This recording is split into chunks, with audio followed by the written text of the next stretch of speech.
What's up, y'all? How's it going? What is going on, everyone? As usual, the chat widget is misbehaving. I don't even know who to talk to about this, you know?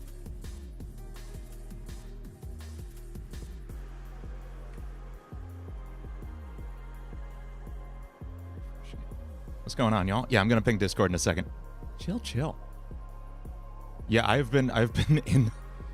Exen asked if I'm cooking in DaVinci Resolve. I've been in panic mode flipping between Resolve and After Effects all morning. After Effects was misbehaving. But the running away from me video is finally done.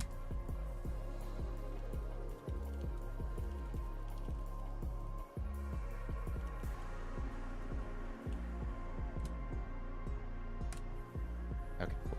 I'm always scared I'm gonna ping the wrong Discord because I mod like a very large YouTuber Discord, and it would be such a jerk move to to ping the 4,000 people in there with like, hey, check out my stream. So no, not doing that. Tersara, thank you so much for the super chat. Tersara got a sick bass today. Really sick bass.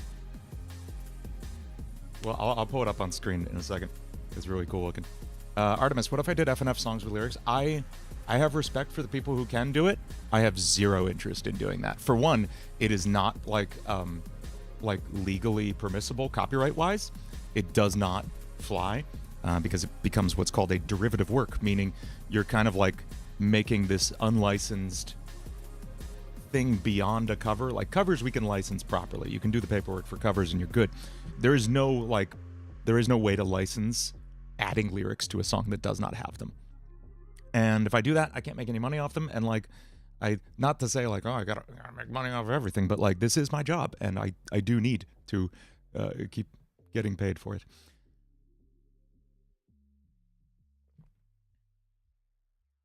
Jake, I hope everything's going okay. I'm sorry to hear about that. And yes, Manny's correct. I need money to live. Dan the Donut asked, wondering if you wanted to collab on anything related to animations or music videos.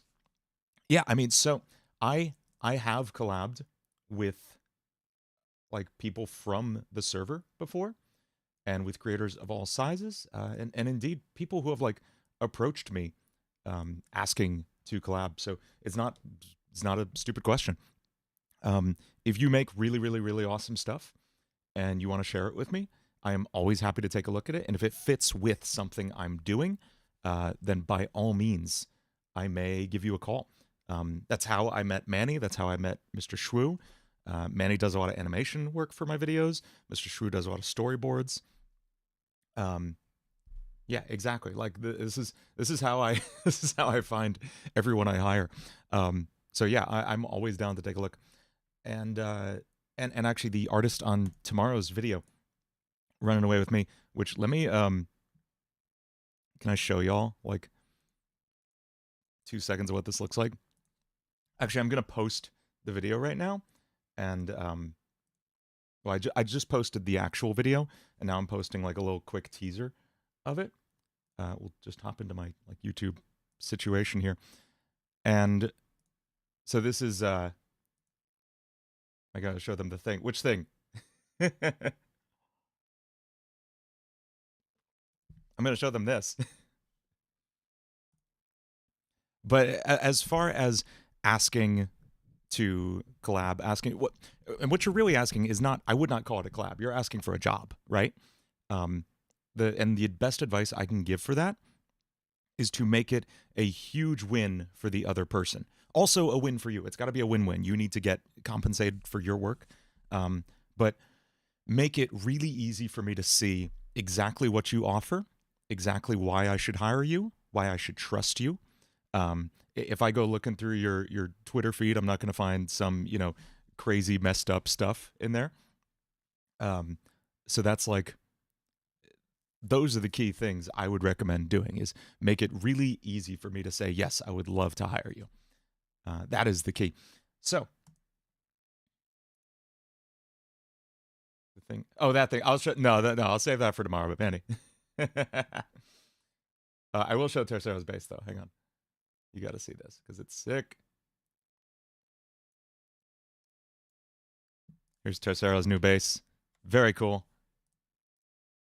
Very good bass. 5-string. Ceramic pickups. Super sick. So, this is the little teaser for the. I'll play it for you on stream right now, and then we're gonna actually publish it here so everyone else can see it.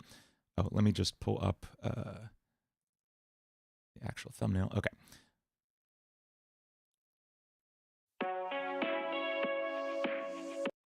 So here's just like the first 10 seconds of the first 24 seconds of the video actually.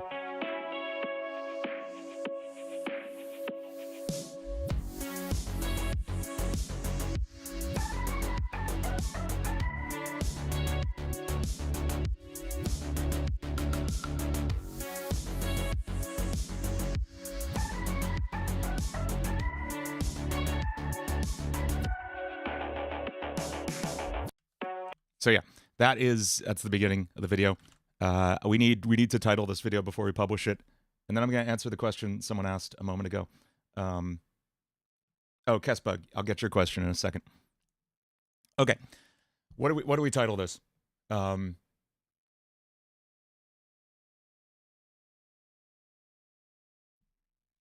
mean, I guess usually I try to be cute with the titles and do something like creepy and spooky, but that's not what this is. I'm not doing like an analog horror bit or anything here. So I'll just say new Angel Dust song coming tomorrow.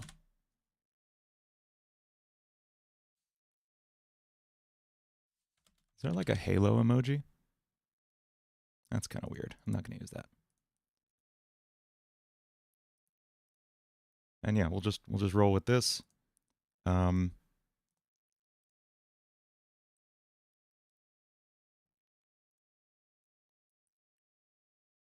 This is what uploading a video looks like if you've never done it. It asks you to say like, no, I'm not putting anything super messed up in this. And we're going to push this public right away.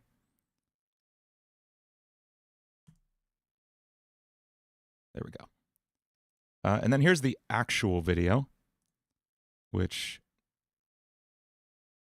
let's, we're going to set this as a premiere for tomorrow. This is Saturday the 2nd at 10 a.m. Set as a premiere. Which of these crazy premieres should we use? We're going to use dramatic. We always use dramatic. And we're going to add the first video as a trailer for it. There we go. And then I'll upload the members only one after stream. Okay, yeah, that should be good. And just to double check, that should show up the front of my page now. Now I need to add that to the top of the playlist. I use this playlist as kind of free advertising for myself. I know whatever I put here will get clicks, so I put whatever I'm like trying to get people to watch here. It's a good like little cheat code there.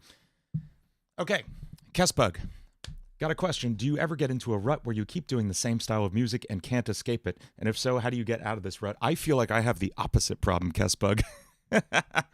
My last 3 songs have been like a synth pop song.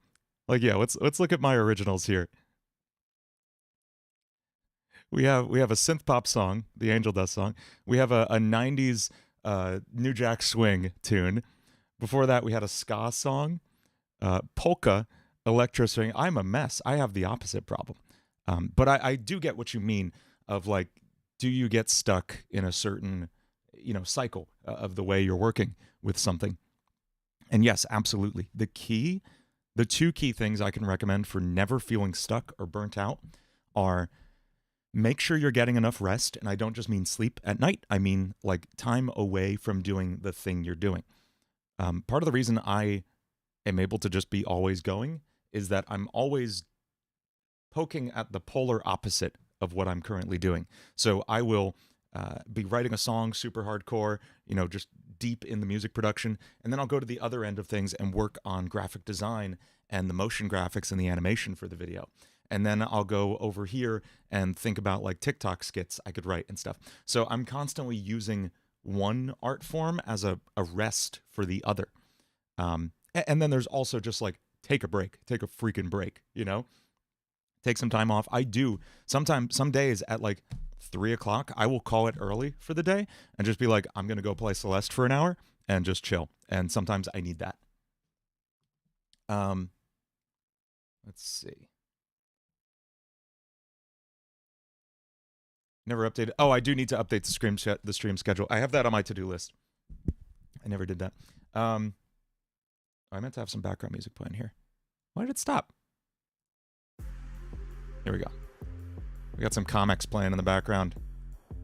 I asked around for like stuff we should listen to on stream, and this was recommended.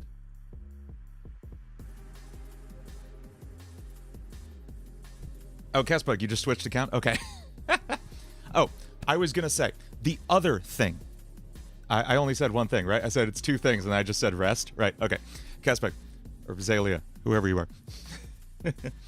The other thing I recommend is take in as much new music as you can constantly. Take in as much new art and video and different styles of film and animation and comedy and anything. Take in as much widely varied media as you can, so you constantly keep your little fire in your brain fed with new fuel, because it gets stale if you feed it the same thing over and over again.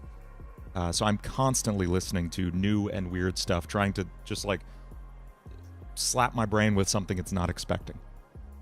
That is the key for me.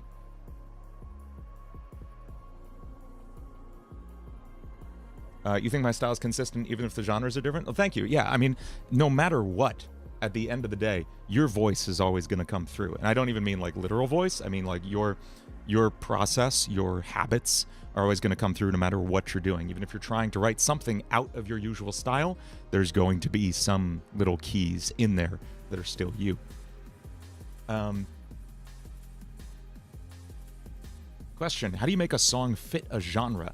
I can't really recognize the genre from the music I'm listening to sometimes, and I have no idea what labels to slap in mine as well.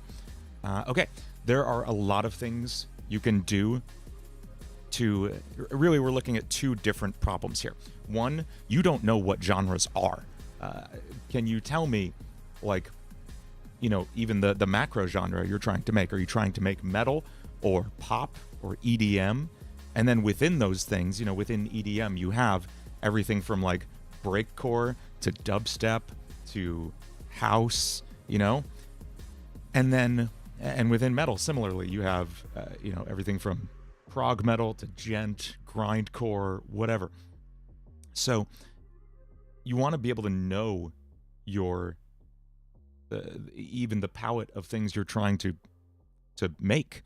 And then two, you need to study how those things are made. So step one is identifying the thing you want to make.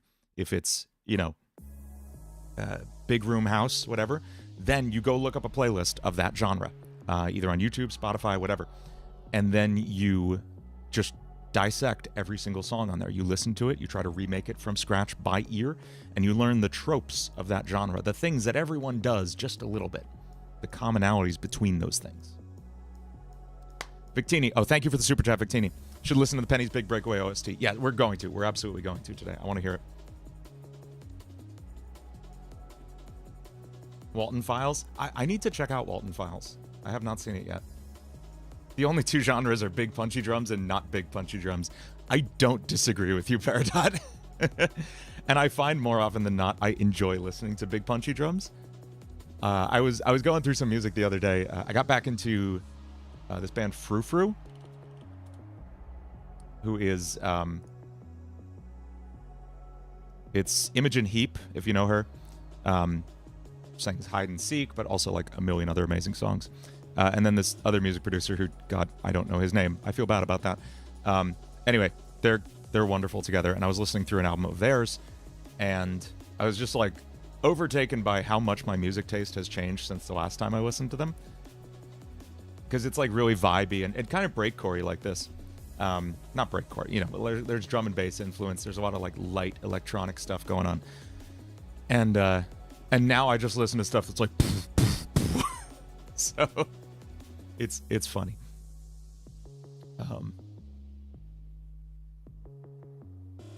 I mentioned having Vocaloid. Yeah, so silly. I actually use SynthV all the time to demo songs when I'm working on them. For example, take a listen to this.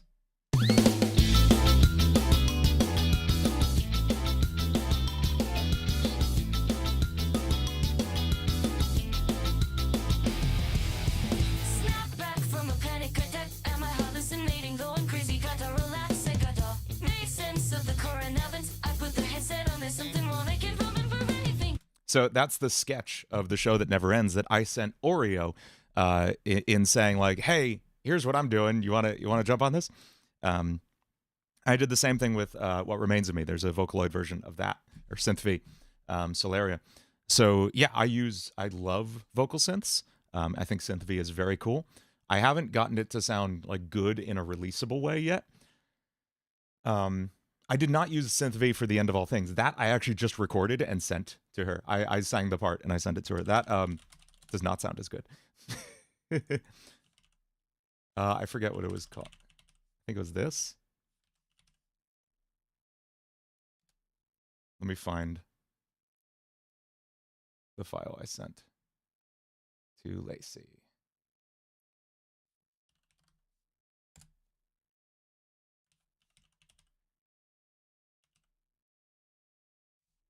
I think it was this one. You stand against the end of all things in space and time. You tore down the walls of the prison without care for what's inside. In an escape of all force, I cannot be denied. Like the countless before you consumed, I leave nothing behind. So I just sent that to Lacey. I was like, "Hey, I'm doing this. I want you to sing this instead of me. Can you do this?" And she was like, "Yeah, absolutely." Do I have any tips on how to practice your voice? You live in an apartment complex with thin walls and you walk to work. Oh no. Okay. Yeah, that. My best recommendation is always sing in the car, but that is very limiting to a lot of people. Do not drive, do not have cars. So, like, yeah, the key is, that sucks. I don't know. Okay, here's the real answers. You can, singing does not have to be practiced loudly. There are a lot of things about singing technique that have nothing to do with volume, have nothing to do with projection. They are just throat position. They are throat position and vowel position and mouth shape, and practicing those things can still be done quietly. But yeah, there's a certain amount of like, you gotta, at a certain point, you do have to practice projecting. I would say, because I've been in that situation. I was in a situation years ago where, my wife and I had just moved into our first apartment. I had like a 2-minute drive to work, so it was not really feasible to practice much there, and I certainly couldn't record anywhere. And so I ended up, there was like a 3-hour window once a week on Wednesday mornings where I went into work late. I had a late shift, and my parents would be at work, so I would drive to their house, and I had in like a closet a little mobile recording setup, and I would record my vocals there. So actually, all of the vocals for this video, the Fairly Odd Parents cover. Look at this old intro.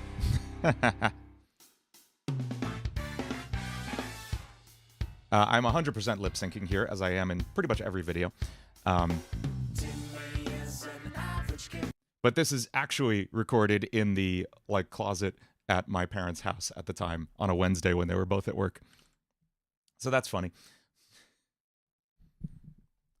You can sing in low pitches quietly just fine, but high pitches you can't hit it unless you dial the volume up. Interesting. So that brings me to, let me find the picture I always use. Here it is.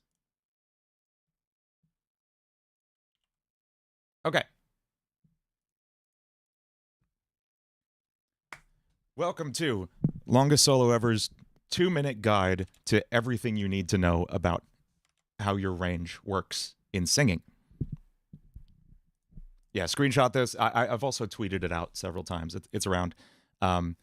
This is, I made this diagram. I like found a picture of just a head from the side, and then I made this like XY situation. Okay. So your voice has three axes. We're going to talk about the third one later because it's not as relevant to singing in particular. The two main axes we're going to talk about are the y-axis, which is your pitch, and the x-axis, which is your texture. Some people call this resonance. There's a million different words you could talk about here. Pitch is the actual note you're singing. You can sing in a high pitch, or you can sing in a low pitch, and those are the same exact. I'm just moving up and down this middle line. That's what pitch is. It's when you're singing like, ah, you're just walking like, ah.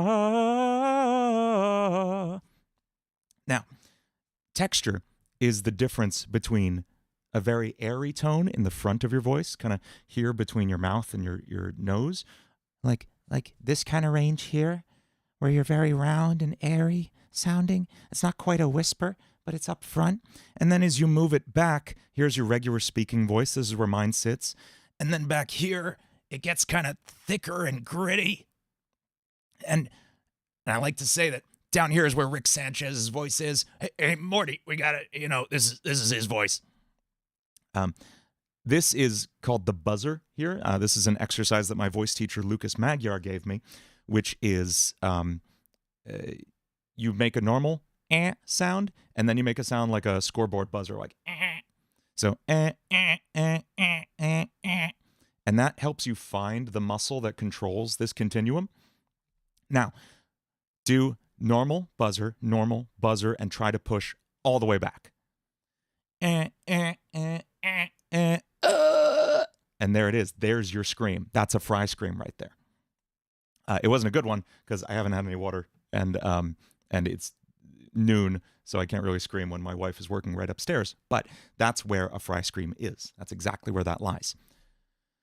So now we have up and down, we have front and back. What happens when we start moving into these in-between areas? Well, let's go forward and then up.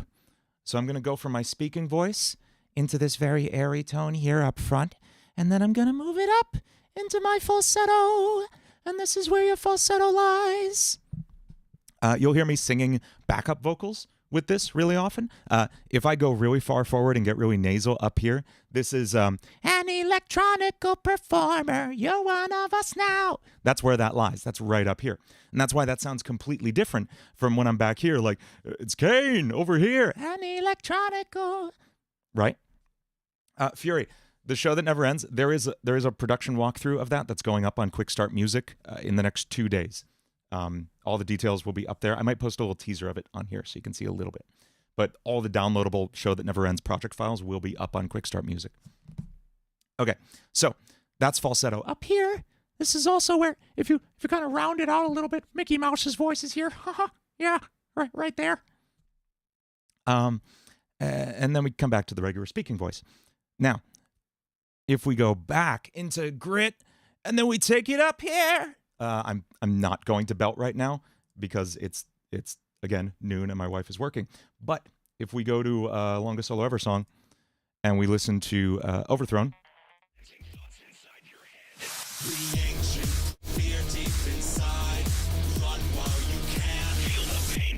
Right here. A new tradition, leading the world by the hand. That is my belt up here in the back. That's why it sounds full and kind of gritty. It's back here. Now, in the middle of those two is what I would call a clean mix. This is hard to reach. I am not good at it. I'm still very bad at it. I have recorded a few lines that I'm very happy with. I will show you one of them now because it's not out yet. This is from Running Away From Me. That's coming out tomorrow. But just to take a listen to a second of it.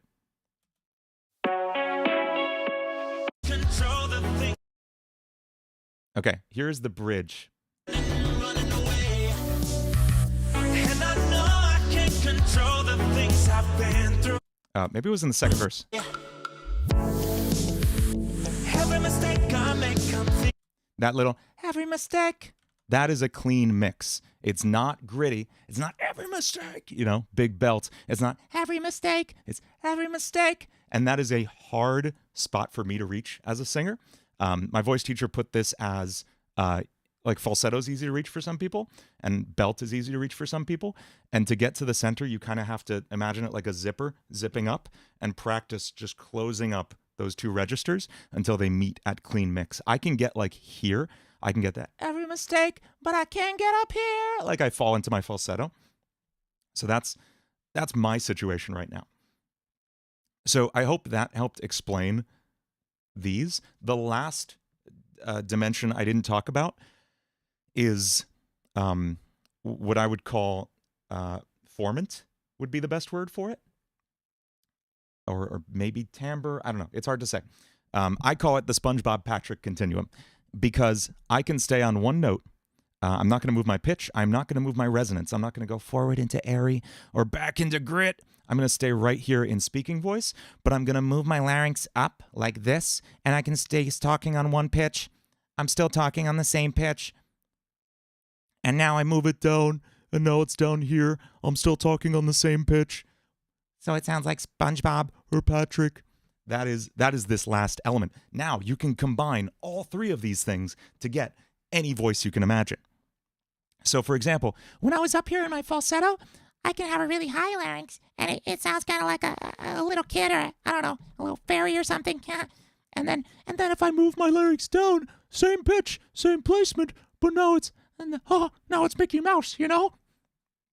So that is the situation with your voice. Lad, just start singing. Everyone can do it. Everyone starts from the same point, too. Epic Tacos, maybe? I don't know. We might. You sounded like Daddy Dearest for... That's what it is. Yeah, his voice is shifted up and the formant is shifted down. While his boyfriend, both his voice and his formant are shifted up. So boyfriend's like, bop, bop, bop, bop. And daddy's like, bop, bop, bop. Right? Kinger voice? Yeah, Kinger voice is front placement. Falsetto. It's very airy tone, like all the way forward. And then, but kind of a lower pitch. And so it's a lower pitch, but a very airy tone. And then just round it out a little bit. Oh, hi, Pomni. And then he really leans into his vowels, and I kind of tighten up my tongue a little bit, and he just talks like this. Malachi said, where did Malachi say? Why is my voice cut out when I sing high at a low volume? You may not be supporting your breath enough.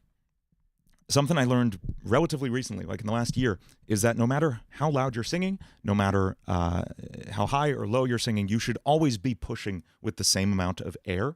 You should always be feeling your diaphragm engage in the same way. So even if I'm like all the way forward, my core is engaged. I'm like flexing my entire lack of abs that whole time. So even no matter what I'm doing, this makes sure that my voice is always engaged. Manny, hardest thing is you don't naturally move the texture backwards when you sing. I didn't either. It took, no joke, like 6 months of practice every single day. And in that case, I was practicing on the way to work. I had a much longer drive. It was like a 45-minute drive to work. And I would just put on, I had this recording of just an A, just a single A tone, just like, or whatever. That's probably not an A. And just sang notes around that, finding placement and pitch for 45 minutes every freaking day. And that's when you notice my range jump up. That's between Dread and Play With Me is when that happened. Or Dread and Intruder, I think. How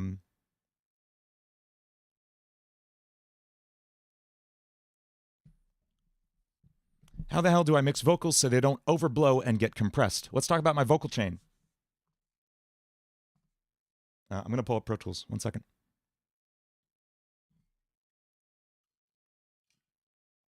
That was a C. Yeah, I have no absolute pitch whatsoever. If I have time, I have good pitch memory, meaning I have some notes like recorded in my head, and I can play those notes back with pretty good accuracy, and then work my way to another note from there. So, for example, the note that is burned into my head the most as a guitar player is an E, because that's the first string you always tune on most guitars. So I would hear that in my head and go, ba. And then if I needed to hear an A, I would go a perfect fourth up from that. And I have good relative pitch. I can tell you the distance from E to A. So, ba, ba. And that should be an A. There we go.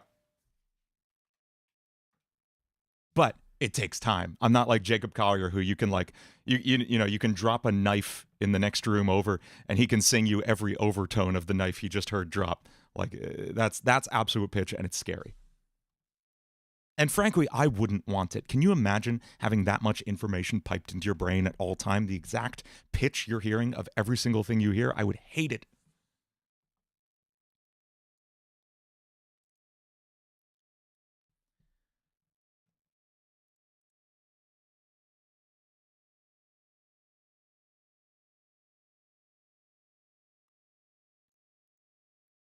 Oh, it would have been hilarious if I got it wrong, Manny. I would have clipped it even more than I just clipped it. What headphones do I currently use for music making? I use 2 different pairs of headphones. Let me go get the other ones. 1 second.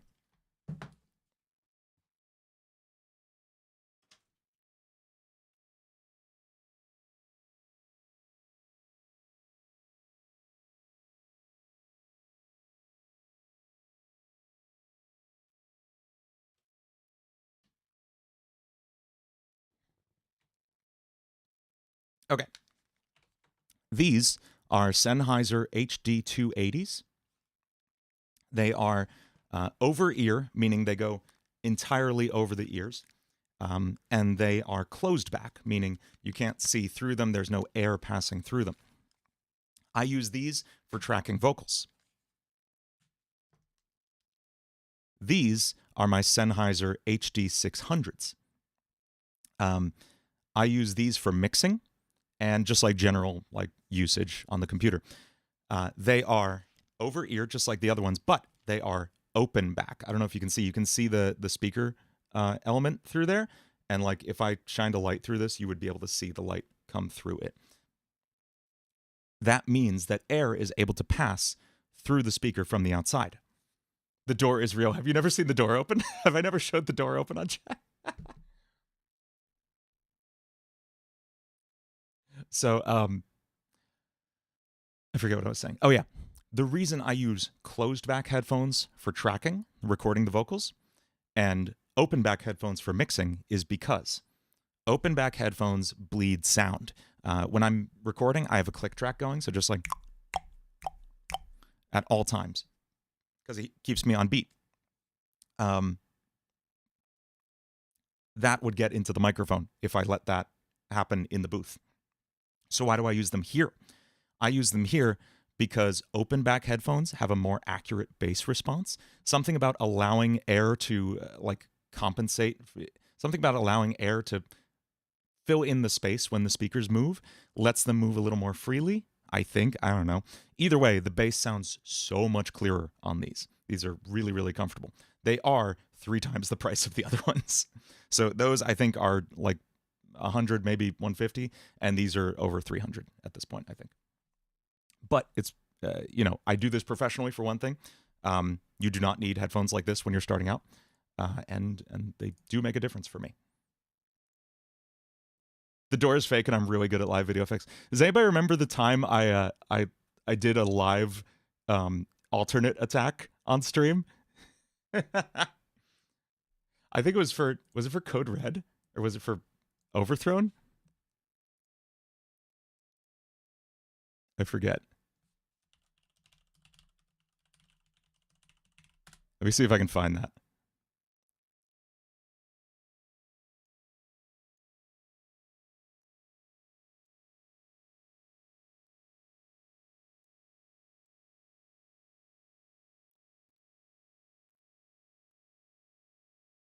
Here it was.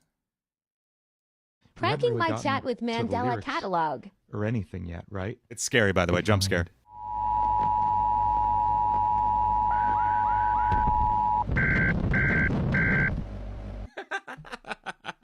Pranking my That was so mean.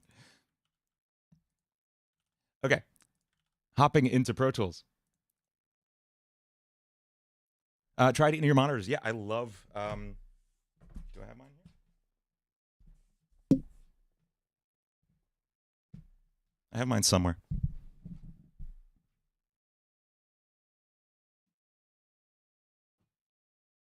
I think they're in the booth over there. I have a pair of...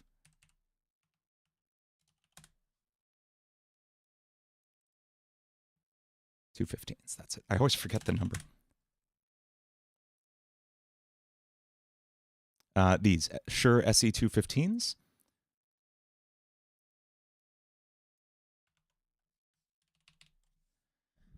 These are super comfortable. They sound amazing, and they make you completely deaf to the outside world when you put them in, which means these are incredible for tracking drums. They're incredible for any kind of live performance. You will not hurt your ears in any way if you're wearing these. It's amazing. I do not play shows without in-ears in anymore. I even just use them as earplugs sometimes because they're just so comfortable. Do I like soccer? I'm like wildly uninterested in sports. I'm sorry.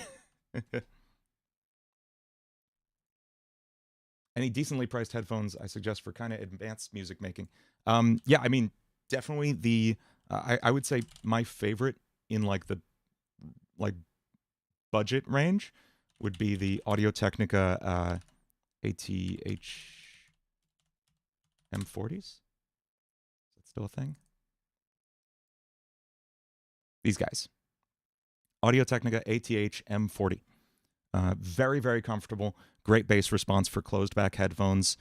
So you don't have to do like a 2 headphone setup like I have. Definitely recommend these. And I think those are around the 100 mark. Any metal VST recommendation besides shredded guitars? Get some guitars. Now I hear the ample stuff is good.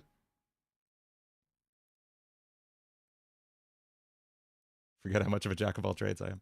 I enjoy doing a lot of things. Is there a genuine way to make instruments feel less empty? That, I'm going to say, really comes down more than anything to the sounds themselves, like making sure you're working with good, rich sounds. I don't mean rich in like money. I mean like full sounding sounds, you know? And also arrangement. A lot of people get really hung up on the idea that mixing is how you make a song sound good. Mixing will take this like mediocre sounding thing and make it amazing. And it can do that by all means. But much more important is getting the arrangement right in the first place. When classical composers were working with just live instruments in, you know, up until the last 100 years, you had to mix by saying, I'm going to have the flutes play louder there. That's how you got more high frequencies in your mix. So to still apply those concepts is so important. To be able to say, man, this is really lacking in the mid-range. Maybe you don't reach for an EQ and boost the mids. Maybe instead you say, maybe I could add another guitar part in that area. Maybe I could add a piano that plays in that range. Maybe I could move the piano part that's playing too low up an octave and it will fill out that space. Think about your arrangement and your instrument choice first, and then start thinking about mixing choices.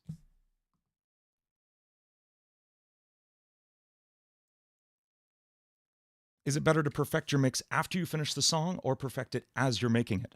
I do both. I like to feel good while I'm producing a song. I like for a song to feel exciting. I want to be happy about it while I'm making it. I also recognize it's not the best time for me to be making final mixing decisions. So at the end of a mix, and you'll see here, there are almost no instruments in this session. This is the mix session for Running Away From Me. And these are all audio tracks. These are all rendered audio. And that's because that's what I do right before the last step of my like production, I render everything to audio, so I forget there is even MIDI involved. I can't change anything. Then I take off all the mixing plugins and I start from scratch, like the next day, so I have fresh ears, and it gets a lot better. Oh yeah, Manny, I'd be happy to help you set that up anytime. Can I imitate Mr. Krabs? Money. SpongeBob, me boy. I don't really have a good Mr. Krabs impression. Someone I was talking to recently had a crazy good one. Oh, Ro Panaganti does a crazy good one on on the last longest podcast ever episode, when he's like, I never had a line before. that was very good. Okay, let's talk about my vocal chain, because it's really easy. Let me find my vocals. Here we go. They're in a folder. Got it.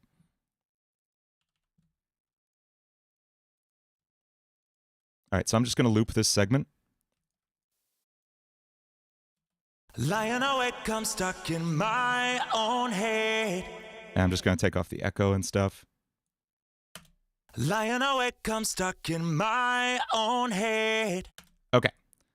Here's what it sounds like with nothing on it. Lying awake, I'm stuck in my own head. We're going to add these elements in one at a time so we can hear what they're doing. Again, here's the dry. Lying awake, I'm stuck. Now we're going to add... Let me turn off everything else. Now we're going to add a high boost in the EQ. We are boosting 8 dB at 12 kilohertz. So this is a lot of shimmery top end. Lying awake, I'm stuck in my. Lying awake, I'm stuck in my. Now listen to it brighter. Lying awake, I'm stuck in my own head. It's nice, right? Next, here's the real key. This is my big secret. I use 2 compressors. The first one, instantaneous attack, instantaneous release. Fast, fast. It is clamping down on the sound the second it crosses the threshold. High ratio, this is basically a limiter at this point. And we are going to slam it into really just a lot of gain reduction. Lying awake, I'm stuck in my own head. And something I'm going to do to make sure we're really hearing what we're doing, I'm going to turn the output down so we end up with the same volume going in as out. I'm going to practice good gain staging. Lying awake, I'm stuck in my own head. Now, this is subtle. You might not hear it, but at the beginning of every single word, there is what we call a transient. This impact of the consonant or whatever. Lying awake, that K, stuck, all of that. This flattens that out. Lying awake, I'm stuck in my. Lying awake, I'm stuck in my. Next compressor, medium attack, medium release. Lying awake, I'm stuck in my own head. Lying awake, I'm stuck in my. Lying awake, I'm stuck in my. This is adding back in a little bit of dynamics. Not much, just a tiny little bit of an impact at the beginning, but it's now consistent. If you want to just copy this, all you need to know, 1 compressor, fast attack, fast release, high ratio. 2nd compressor, medium attack, medium release, high ratio. That's it. Lying awake, I'm stuck in my own head. Here's the before. Lying awake, I'm stuck in my own head. After. Lying awake, I'm stuck in my own head. Same volume, feels fuller. You don't understand compressors at all, I recommend going and watching on the Quick Start Music YouTube channel. I have a great video on compressors that explains it so quickly. Super helpful. Can I also explain why the 1176 and the distressor for the kids in the back of the class? They look really cool. No, seriously, I have absolutely no like personal preference as far as compressors go. That's just what I've settled on for those two. I can't say I can't say I even know the difference between like a FET and an opto compressor. It's just nothing I have ever given thought to. That might upset Zom.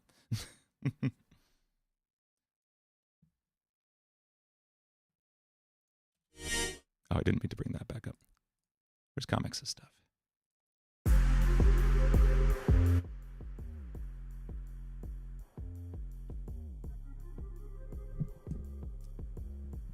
So the fancy compressor works the same way as Fruity Limiter. At its core, yes. Every single compressor is just a threshold. Sound comes in, sound goes over the threshold, compressor says, no, get back under there. That's it. That's all a compressor does. How fast it responds to that sound is really and how extremely it responds to that sound is the biggest difference those settings make, and how different compressors differ from each other. They might react differently to different frequency ranges, if you're simulating analog gear especially. They might add a little bit of distortion, even some harmonic saturation in the case of like the distressor. That's about it. How do you emulate a room or overhead mic for VST drums? I would duplicate it, grab a room reverb like effect, and then just mix that in a little bit. If you want to make it mono, that can also be very helpful because room mics are very often mono. Any tips for promoting your music? Number one, like he's in my search history because I literally just watched one of his videos this morning. This guy, Jesse Cannon. Jesse Cannon is the music marketing guy. He's the guy who knows music marketing probably better than anyone else on the planet right now. At least anyone who's creating content. He is as legit as it gets. He has managed like 100 bands that you have absolutely heard of. The Misfits, everyone. He's the dude. He does consultations. I did one with him last year, very shortly before like my nerdcore stuff started really taking off. And I think it's because I applied a lot of his concepts. His best advice, which I'm just going to literally repeat here. Find your community. Find the people who are making music like you. Find the people who have the same interests as you. And start participating in the scenes they participate in. Whether that's a forum, whether that's Twitter, a Discord server, whatever. Be cool. Do not be, spammy. Do not, message people just for the sake of networking. Because people can smell when you're just trying to network. I get DMs where people are like, hey, how's it going, man? And they never actually say anything. Whereas the people I actually end up being friends with are people who are like sharing stuff they're passionate about. They're genuinely engaging with my work and making me want to engage with theirs. Build your community and take your time to find a community that you genuinely love. And right there, you will have a really good idea of what your audience looks like and how the successful people in your community are marketing to your audience. I am watching what Cam Steady does. I'm watching what DA Games does, what Oreo does. I'm watching so closely what all these people do because they're marketing to the same people I'm trying to market to. And that is the key. Find your community, find what other people are doing, work with other people in a way that makes it a win for both of you. Work with the people who aren't just the stars either. For example, Rixie, the animator I use on LSE Anime, who did the Gojo video, who's finishing up a Sukuna video for me right now. I found them from a Wolf Boy music video. Wolf Boy is an awesome nerdcore rapper, hyperpop kind of stuff. In like the scene with Maguire and Asterisk. Who I recommend checking out all of them. And like work with those people who work with the people you like. Again, not as a like, oh, if I work with them, they'll bring me to longest solo ever. Like, no, just like you have things in common with these people in that you're all part of the same scene. You all love the same stuff. Make cool stuff together. And you will grow as a nice benefit to that.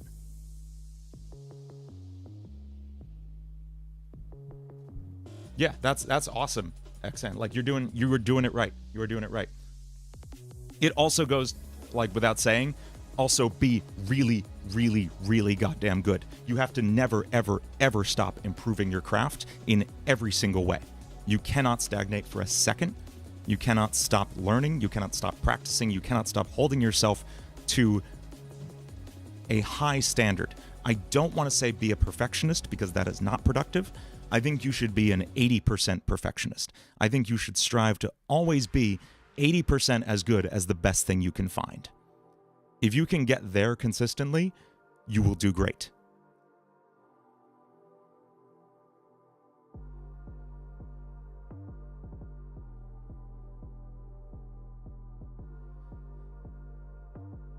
Do you have advice on how to make song lyrics, have them sound natural? You're writing a rap deathcore song about papers, please? Prod dot, that sounds awesome. That's the craziest thing I've ever heard. I love that. Whatever you do, I'm sure will be sick. Okay, I do not teach lyrics, songwriting. I am new to that world. I've only really been writing lyrics for like a year or two, you know? I would... Oh, okay. Actually, no, I have advice.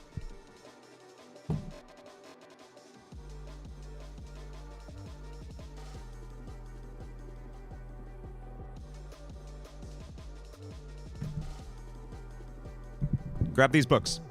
Book 1, How to Write One Song by Jeff Tweedy. This is the singer and songwriter and, frankly, real only member of Wilco, which is an incredible, incredible band. Highly recommend listening to them if you like just like indie, folky rock. Fun stuff. This is an incredible book. It's very conversational, very fun.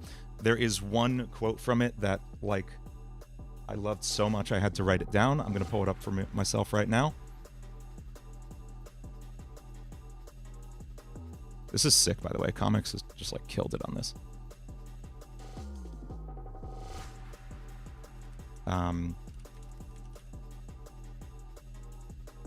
How to write one song.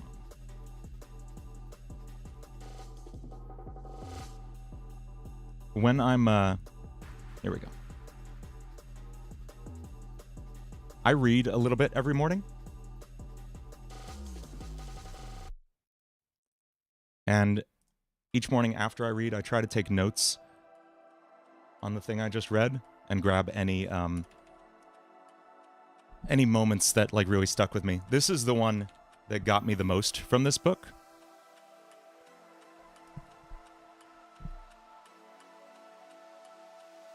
And here's the key part that stood out to me. I personally think I am where I am because I aspire to make trees instead of tables. I'm not a woodworker creating the same exact product every time. I am trying to grow something new and organic that was already there. It's impossible to make the perfect tree. There's no perfecting it. There's no reaching some conclusion that you've made the tree. I love this book. I love it a lot. Highly recommend How to Write One Song by Jeff Tweedy. On the more, this is like really fun and like life advice-y. On the other side, the much more technical side, Writing Better Lyrics. This is by Pat Pattison. How did I forget that name? Writing Better Lyrics by Pat Pattison. This is very technical. Highly recommend it as well. This is more of like a workbook. It's a real big one.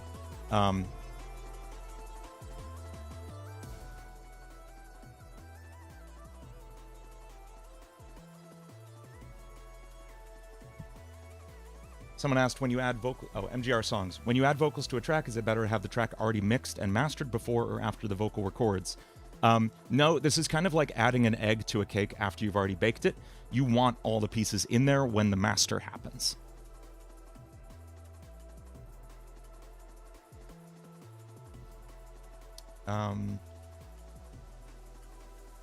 What if you want to do a collab with a friend on a song, but they can't sing, don't understand how to hit the notes? What could I do to compensate, assist them?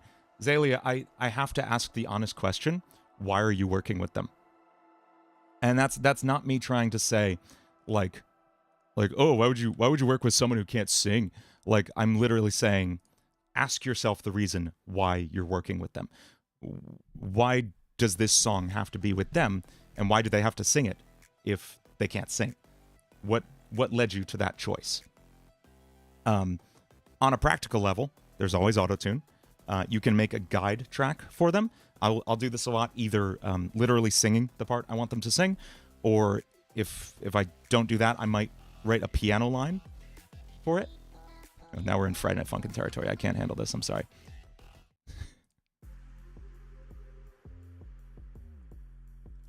A guide track might help them.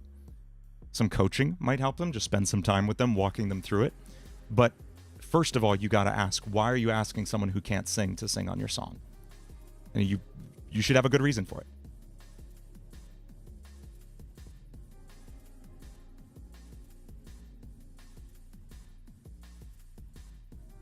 What original am I most proud of? It's either The End of All Things or Overthrown. But I really like this new one, too. How do you stay consistent with active pickups? Because you're dumb and have zero consistency skill. I guess I'm wondering, why specifically with active pickups? Why is that different than passive pickups? In general, though, how do you stay consistent? You put on a metronome and you do this as evenly as you can for an hour every day. That's it. The answer is always practice.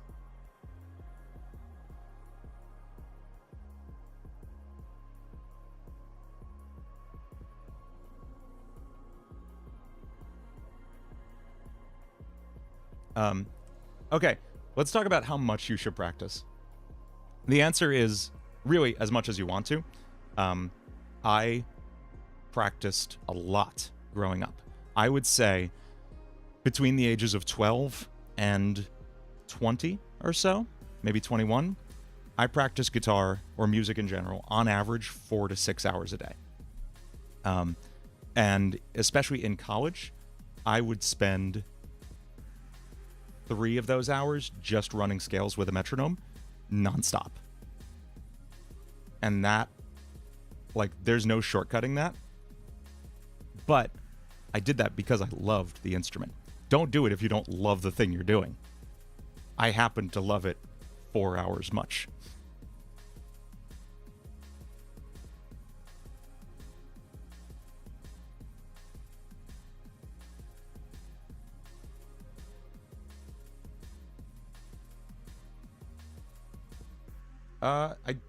I don't know if you can, Fury. I don't think so. I think it just works like most synths. You gotta write a pitch bend. There might be a slide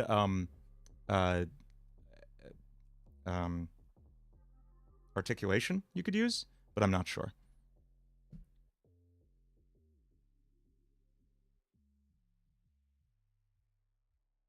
How different do you think the nerdcore scene is compared to the FNF music scene? How do they differ? Mostly in terms of standards. I would say the biggest difference between them is that I think it's a bigger pond. I think the audience is wider. Vocal songs in general always get a better audience than instrumental songs. Just on average, you add a voice to a song and it goes bigger. So nerdcore on its own has the advantage there. Because you're in a wider pool, you have more people creating it, and you have more people listening to it. And I think this is crucial. Vocal music in general has a higher standard of production. It is really easy to, on day one, pop open FL Studio and just drop down some drum samples, drop in a bass line, and you can have something that sounds pretty sick instrumentally really quickly, right? You hear brand new producers making cool stuff on day one. I don't think you can do that with vocals on day one. Because vocal production at a high level is such an involved process and involves so many different skills like tuning and timing, editing, comping, all of these things. Mixing vocals is a lot more complicated than working with, pre-mixed synth patches or VSTs, all that stuff.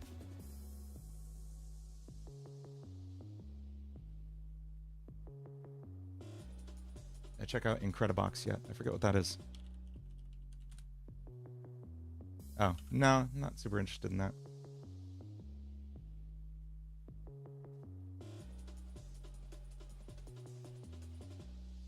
Oxica. So, here's my thoughts on mastering in general. Your master chain should be whatever it takes to get your song sounding finished. For me, that usually means OTT, doing some multi-band compression, which you're using Maximus in a similar way. Are you using Maximus in a multiband mode or single band?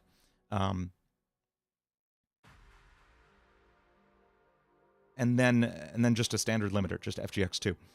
Sometimes I will have a little bit of EQ in between those, but like that's it. It does not need to be this massive involved chain in the way that it used to be, I think. Something important to know. In the old days, mastering was done by a separate person, and it still is at the high industry level, but like it had to be in the old days because there was more to being a mastering engineer than just, you know, making it loud. Like loud wasn't really a thing until the 90s.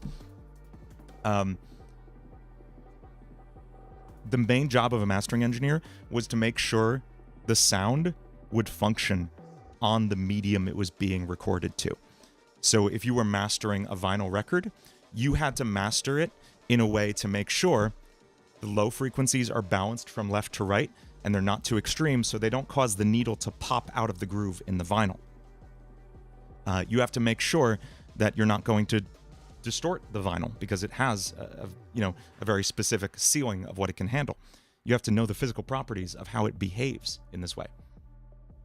Fresh, thank you so much for the super chat. Yes, you're absolutely right in that, like, nerdcore people do not do work for free.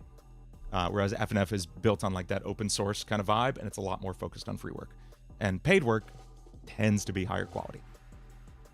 Higher standards, higher expectations when you're paying for something. So a mastering engineer had a lot more jobs than just make this thing loud. Now, these days, it's more like a separate pair of ears after the mixer is done with it to add this final sheen to things. But that doesn't mean it has to be that. I don't do a separate mastering session. I certainly don't use a separate mastering engineer. I master right in my mixing session. I mix with my master chain on from the very beginning of the process because it's part of my mix. Is it possible to make a mix sound too clear? Yeah, absolutely. Like if you're missing some of the mids, if everything is just like sparkly clean and it shouldn't be, like, yeah, maybe throw a little distortion on something. Hell, throw distortion on the master. There are no rules. You could throw decapitator on the end of your chain just a little bit and crunch it up. There's nothing, there's no limits. I'm just turning off the heater in here because I'm baking.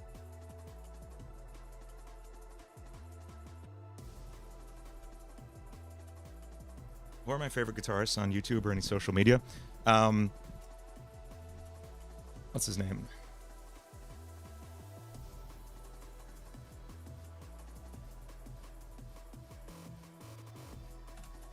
The guy from, yeah.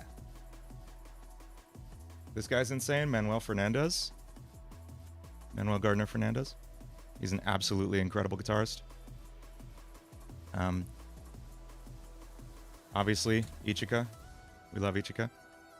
Yeah, I mean, anyone doing this style of thing really, really is very cool to me. And of course, like, what the hell is that?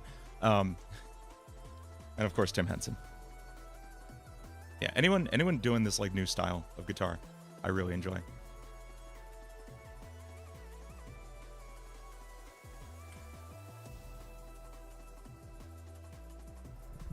By the way, Fresh, thank you so much for that super chat. $10, so generous. Thank you. And Peridot, member for 6 months. That's awesome. Food, your 20th super chat, so you donated $20. Thank you so much. According to all known laws of aviation, there's no way a bee should be able to fly. Its wings are too small against. We love Bee Movie. Is having a little bit of a multi-band compressor and an EQ fully functional on master track. I would put one more single band EQ at the end of your chain. I like to always have, sorry, not single band EQ. I would put one more single band limiter at the end of the chain. By the way, Food, thank you so much. $20, super generous. And it's your 20th. That's so cool. Thank you so much, Food, for your support. One more limiter at the end there will keep things safe. You do not want to clip under any circumstances. You do not want to clip the master. That's really key.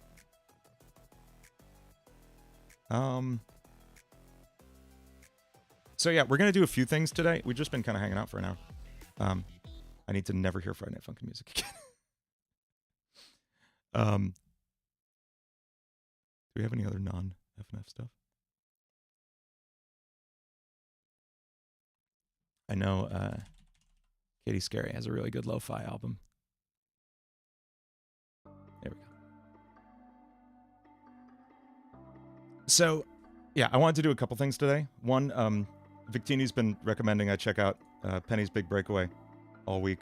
And so I think we're going to take a listen to the soundtrack of that. And also, I think we might try to write a song for that Willy Wonka unknown thing. That could be goofy. It'd be fun. How important is it? How often should a new composer practice a new genre? I mean, at the end of the day, make the stuff you like, but I think you should expose yourself to as much stuff as you can, because you might find new stuff you like that you didn't know about. Orange Penguin, I would, same answer, I would just make sure you're listening to a lot of the stuff you want to make.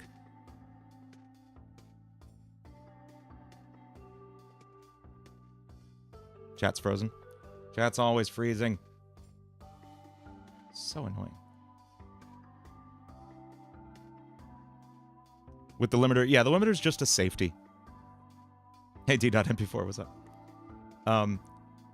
So yeah, we're gonna check out Penny's Big Breakaway, and also I think also maybe try writing a little goofy song. I don't know. We'll see what happens. I hope chat comes back. I miss you guys. Where are you? Is this Mario? Yeah, this is Katie Scary's Lo-Fi 64 album. Oh yeah, Guilty Gear Strive. I'd love to check that out too. Oxca, I'm like woefully unaware of good free instruments. Just right, it's our soundtrack. Next time. I would ask around in the Discord. Other people will have much better recommendations than me. I bought Complete like 8 years ago and have not touched anything else since. Thank you so much for the super chat, though, Sarah. I'm glad you're enjoying the background noise, silly. You do leveling with no master these days? That's like perfectly viable in some genres. I could never get the sound I want to get without mastering on it, without a master compressor. Just like squashing the hell out of the mix. Because part of my sound is the master literally pumping in response to the kick drum, just like beating it. I'm going to grab some water. I will be right back. Share stream, chilling out.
Check what song's playing. It should, Victinia, it should always be showing what song is playing in this corner of the screen. If you wait after quick start music, I think it'll show it. Wait for it. Or you can go back like 5 seconds and it'll show it. There it is. That's what it is. Atlantis from Banjo-Tooie. I made this new overlay and I spent a lot of time coding all this stuff.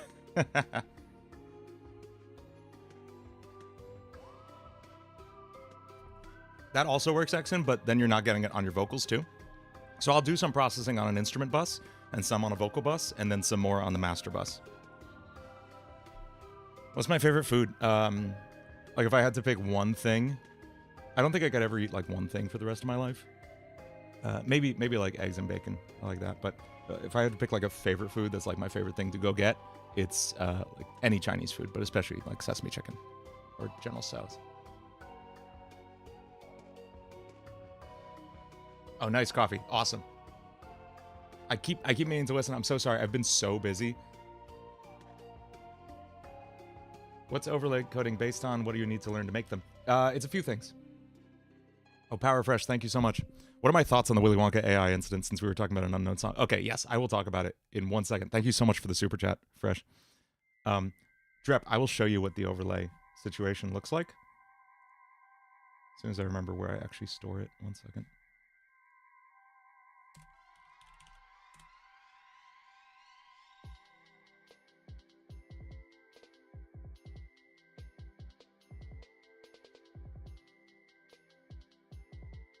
Is this Bohemian Rhapsody? Oh no, it's Freeze Easy Peak. It sounds like Bohemian Rhapsody.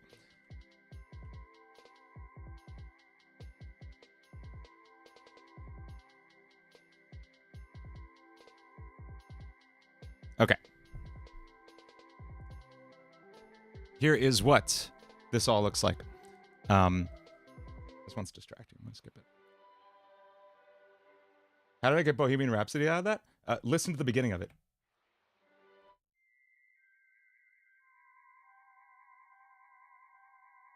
Bum, bum, bum, bum, bum, bum, bum, bum, bum, bum.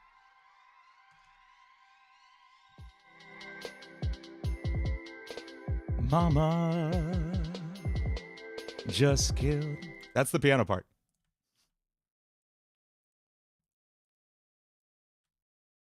Oh, shrew, that's a thing too. Okay, so there are a few widgets on screen. One is the live Spotify bar, which is just HTML. It's just HTML, some CSS, some JavaScript. I can't show you the JavaScript right now because it has a secret key for the Spotify integration. But yeah, it's literally just HTML that then runs as a browser source in OBS. That's what each of these are. So here's the donation meter, which is integrating with, I think this is integrating with, oh no, that's the other one.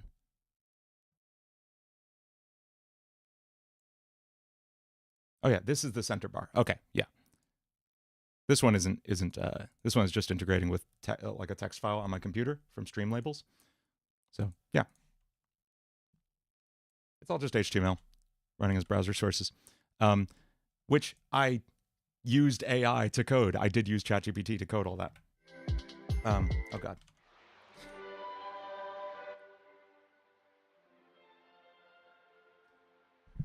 Yeah, as a good segue to AI, let's talk about the Willy Wonka thing. So my understanding of it is this was advertised as Willy Wonka's Chocolate Factory extravagant experience. Let's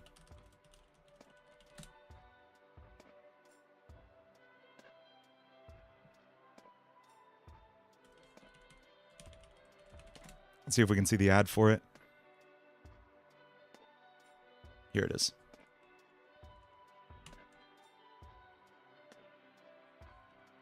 So this was the advertisement posted on, I guess, Facebook, Eventbrite, whatever. This was in Glasgow, Scotland. And this was entirely created by AI. And this is what blows my mind, is they had it make the text too. They had an image generator make the text, which I think is profoundly stupid. If you know anything about how AI generates text. Like, this could have been a 2-second job in Photoshop to do this part and this part down here. But instead we have catting, Carchy tons, Exarcerday lollipops, a pass-a-day of sweet teas, and Sharoning entertainment. So that was this. Which, just like, this speaks to just how stupid these people were that they had it actually make all this text down here, too. This is Willy's Chocolate Experience. It is not explicitly Willy Wonka, which is interesting to me because I believe...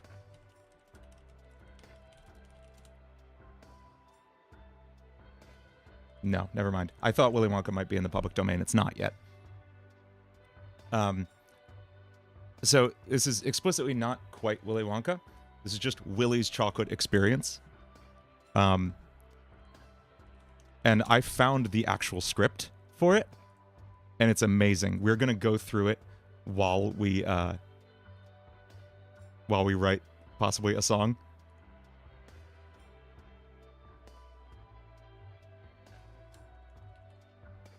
But it follows your host, Duff, who is not Willy Wonka. He does not have Oompa Loompas. He has, wait for it, Wonky Doodles. An AI wrote this entire script, and what's especially baffling is that it writes lines for the audience members.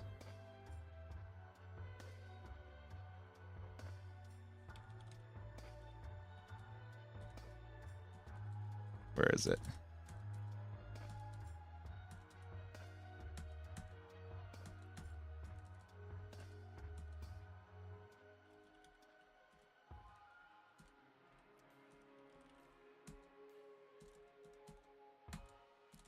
I forget where it is, but there is genuinely lines for audience members in this, which is baffling. So,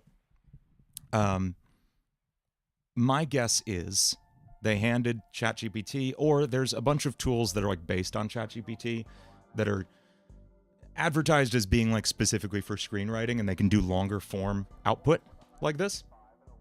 Because I don't think ChatGPT could spit out anything this long, particularly. My guess is they fed it the command, like, write us an event where a Willy Wonka-like character takes audience members through this thing, you know, make it just different enough from actual Willy Wonka so that we don't get sued. And the AI took that, changed these names to Willy McDuff and the Wonky Doodles, and then it created this character of the unknown, who, Mr. Shrew pointed out, it's very funny that... chat's broken again. Mr. Shrew pointed out, it's very funny that this happened literally the same week as a character called The Unknown came out in Dead by Daylight, which I'm not going to show on screen because he scares the hell out of me. Someone posted a picture of him as a response to my Unknown song thing, and I read it at like 4 in the morning in bed as I had just woken up, and it scared the crap out of me. It was great. The Willy Wonka Unknown looks like this, which frankly also pretty creepy. Also a creepy dude.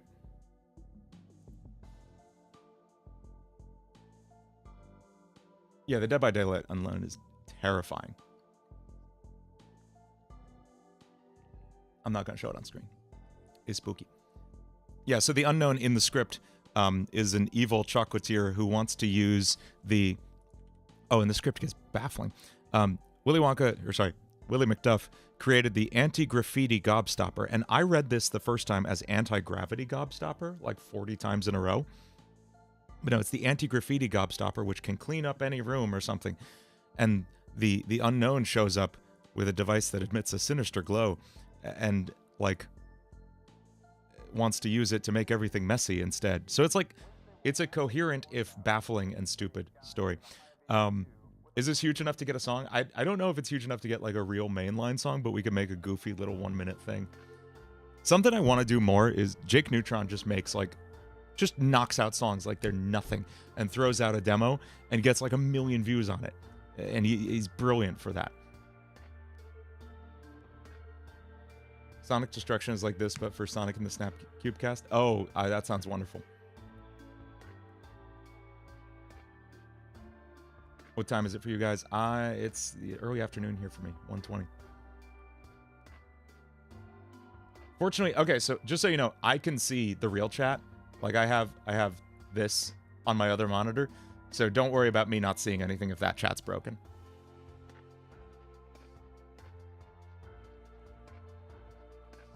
So yeah, this is baffling. At one point, there's a where is it?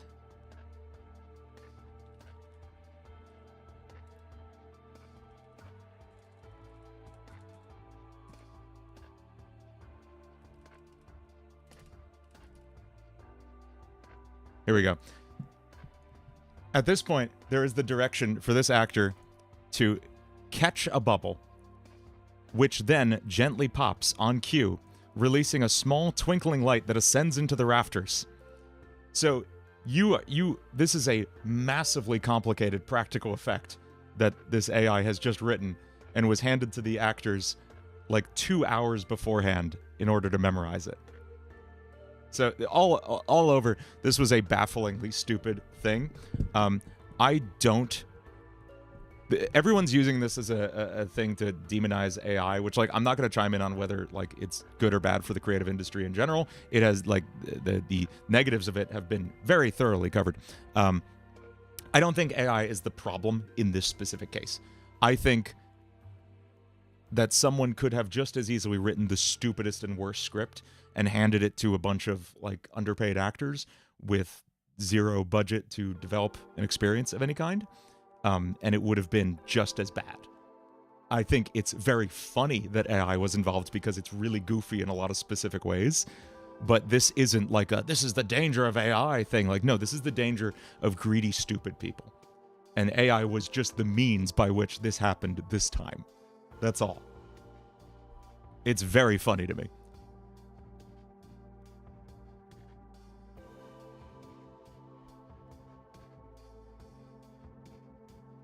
I read the lore shrew. It's really cool. Okay, so anyway, this is goofy.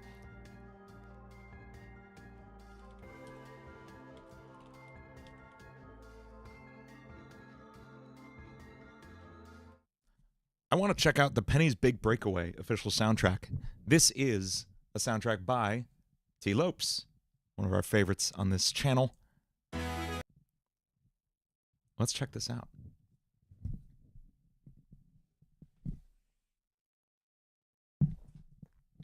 I'm going to get my old piano up as well.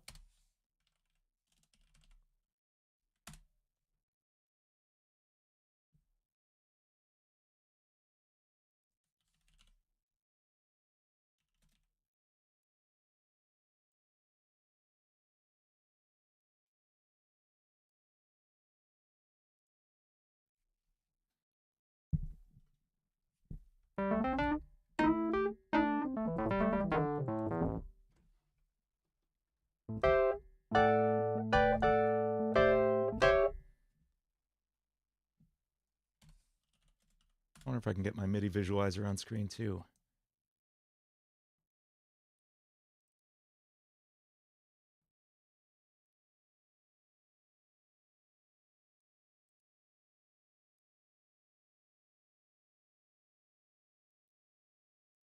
There it is.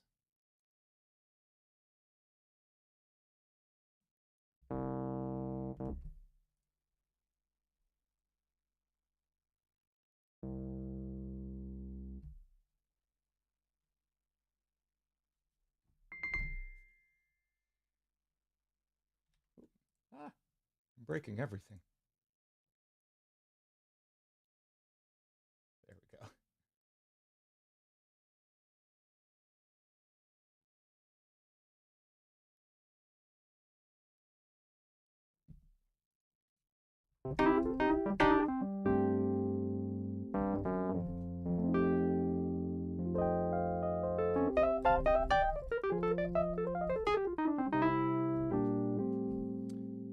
Am I going to listen to the whole thing? No, we're probably going to check out, like, a few tracks. I don't know. If there's any big standouts, we'll check that out.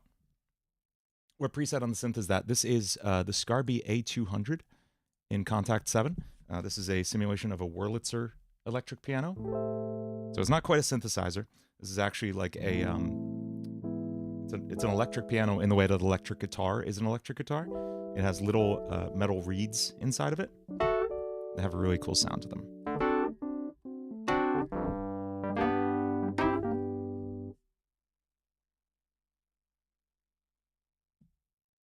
Let's take a listen to Call Me the Yotagonist. I don't know anything about Penny's Big Breakaway, by the way. I need to play this game too. But we're going to listen to the soundtrack first because that's who I am.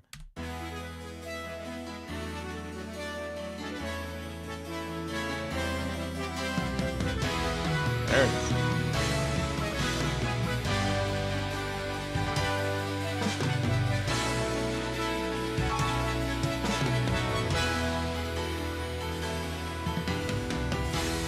Okay.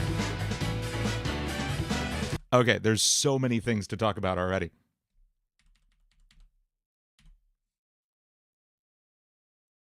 Oh, Tercera, I did the intro as well. I already said the intro. I might record a separate one later.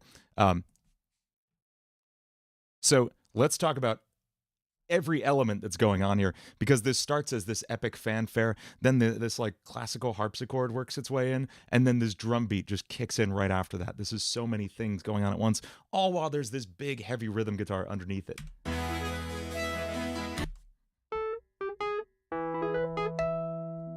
We're in E major, and we have this beautiful like classic analog synth. It's like a lot of the sounds you would have heard in like the 70s of like really early analog synths.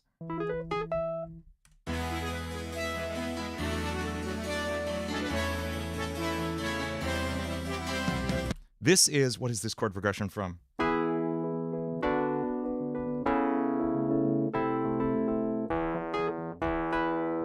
Wait.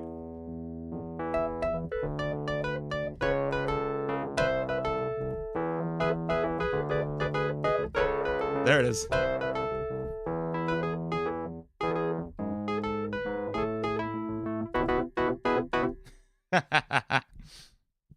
Metal Harbor.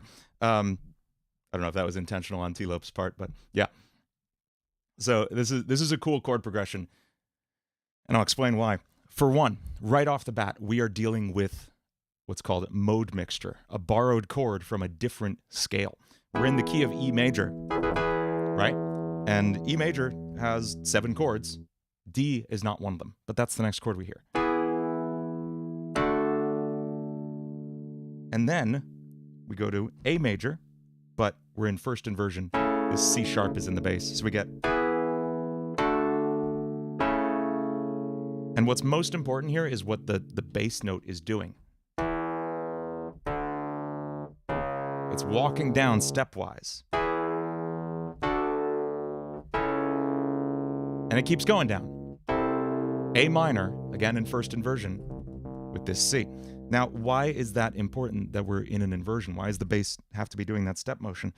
Because it sounds less cool than if you actually moved with each chord. So like we could do...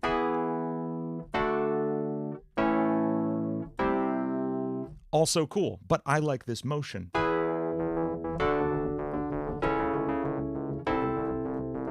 And you could keep going down with this if you want to.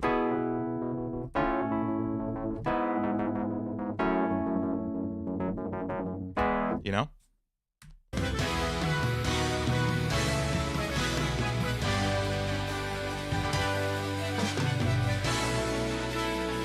What is this chord? Yeah, this is one of my favorite chords. This is like instant spice. I love this chord. This is... You could...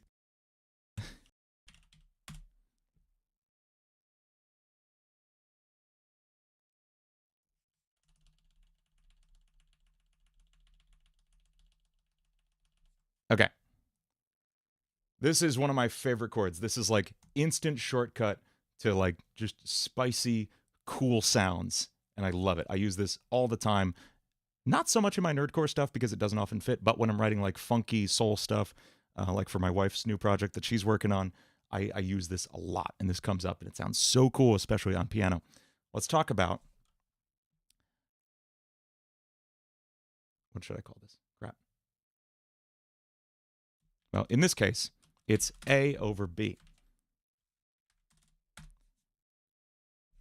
And what we're hearing, we're in the key of E major. These are the notes in the key of E major.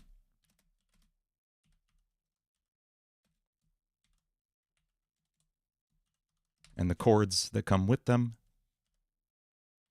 These are the 7 chords we have to work with. Oh.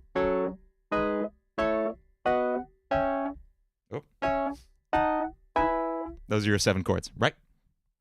Now, each of these chords gets a number. 1, 2, 3, 4, 5, 6, 7. This is helpful when you're talking to other musicians. You can just say, instead of saying, oh, play E and then a G sharp minor and then a C sharp minor, you can just go, oh, it's 1, 3, 6. Oh, okay, cool.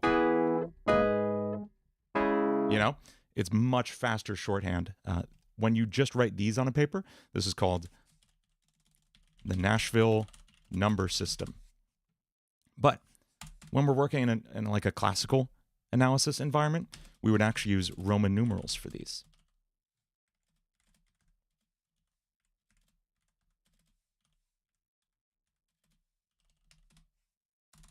So now we have 1, 2, 3, 4, 5, 6, 7, and then back to 1. Now what we're going to do for this, we need to know that the 5 chord likes to go to 1. It feels happy and resolved when you do that. When we just play a 5, it feels really like tense, right? 5, 1 feels really resolved. Feels great. What if we could make this 5 a little more tense? What if we played a 4 chord on top of it at the same time? What if we start multi-chord stacking? I'm going to play a 5 in my left hand. And then I'm going to play a 4 chord. What's the 4 chord in this key? It's A. So 5 in the left hand, 4 in the right hand.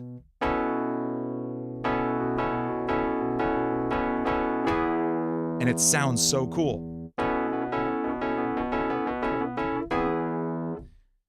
To do this, all you really need to know. Figure out the 5 chord. Play the root note of that in the bass. Play the chord one whole step down from 5 on top of that. You can do this in any key. We could do this in the key of C major. What's 5 in the key of C major? 1, 2, 3, 4, 5. It's G.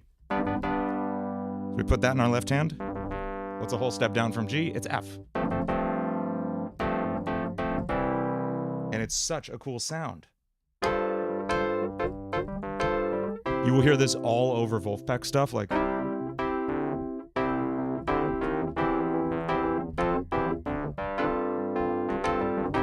You know?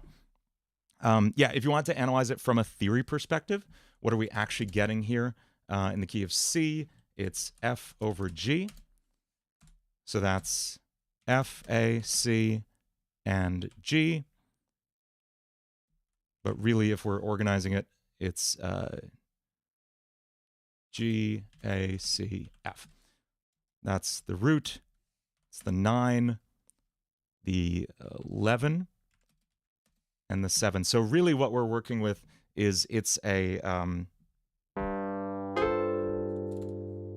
5, 7. No, it's a 5, 11. No 3. Is what I would call it.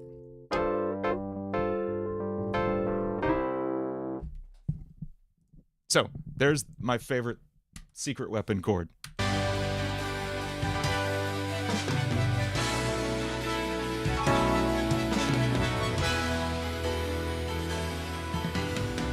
Do we hear that harpsichord in the left ear?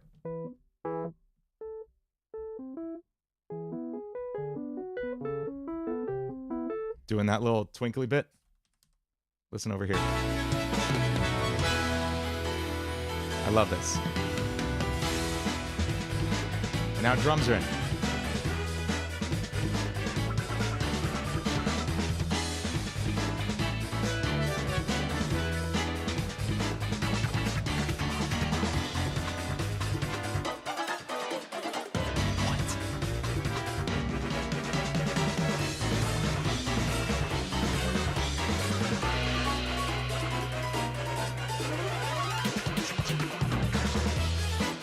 Okay, I just heard like 45 different things I could spend an hour each on, and this is madness. I'm going to pick out like 2 of them that I want to hear because they're really cool. One of them is this big, like upwards sliding sound we hear right before that section change. That. Let's listen really closely to that. I'm going to slow it down.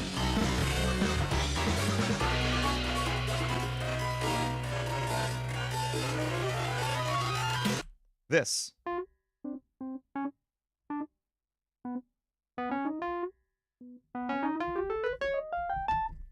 That's what we're hearing there.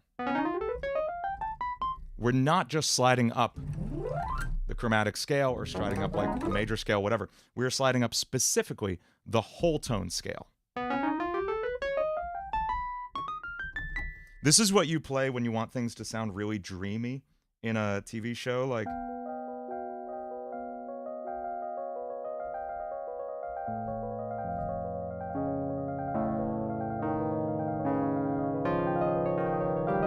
You know? Or if you play ascending whole tone scales, but you move it up a half step each measure, you get you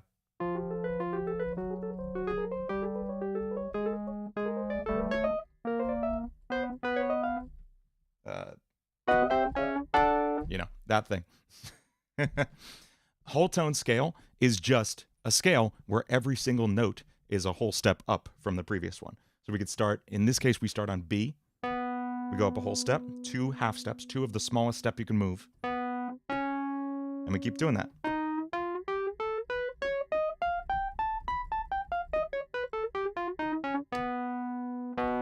Does anybody know what the word for this type of scale is? It's different from most scales because it does not have the same number of notes.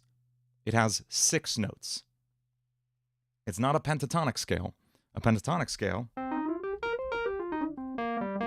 has 5 notes. This is a hexatonic scale, yeah.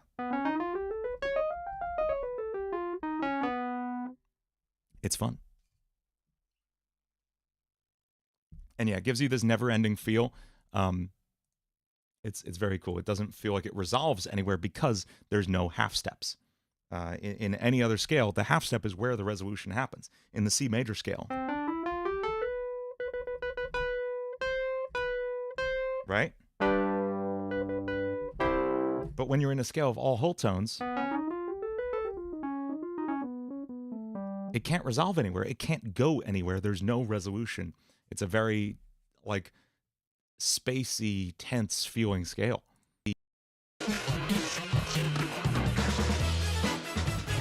Oh, piano, good question. What is the X symbol next to a note? Like you see it in addition to like a sharp or a flat, or sometimes you'll see an X. You may also see a double flat. The X symbol is a double sharp. So FX is F double sharp. So what is F double sharp on the piano? Here's F sharp. This is F double sharp. It's a G. Enharmonically speaking, it's a G. There are good reasons to use it, but don't worry about it. This is really sick. This is absolutely crazy. I want to hear something else.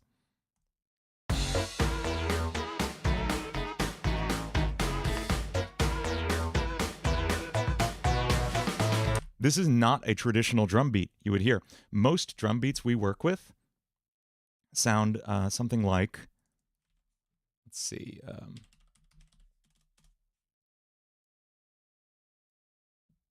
PJ, what's up? How's it going, Pantsless Pajamas? PJ did the amazing, amazing artwork for Running Away From Me, which is coming out tomorrow. And she's also doing a lot of amazing, amazing artwork for Royale 5 as well. And just has a wonderfully entertaining channel as well, which I highly recommend you go subscribe to.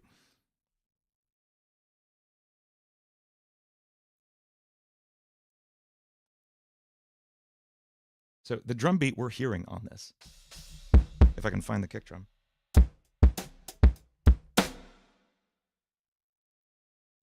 Okay, normally when we play a song, when we play a drum beat in like a rock context, you might hear like kick, snare, kick, snare. Snare is on 2 and 4, kick on 1 and 3. Right? In this case, we're flipping it around. Snare every single beat.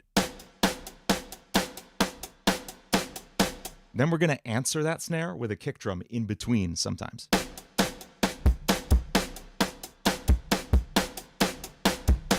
That's what we're hearing at the beginning of this. Check it out.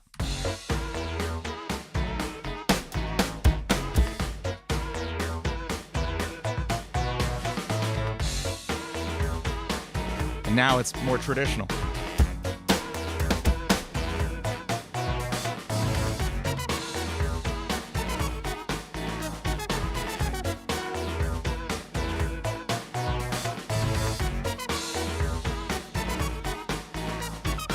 Okay, here's the other really cool thing that's going on here. This sounds complicated. This sounds like there's a lot of pieces moving at once, right? It's just 2 chords.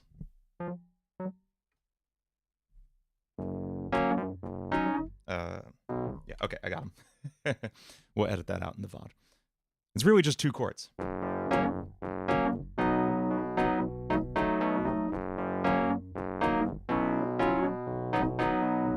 We just have F sharp and B.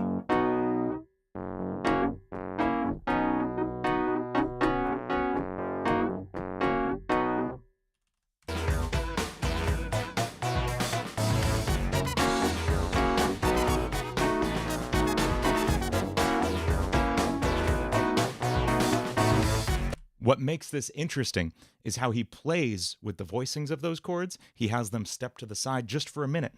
So if this is an F sharp chord, he might do this once in a while. Oop, sure didn't like that. If this is an F sharp chord, he might do this once in a while. And this is such like a common, you'll hear this in jazz, like the Miles Davis track, like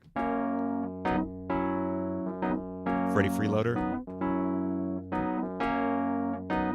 So you'll hear that kind of motion from the horns, from the guitars in here.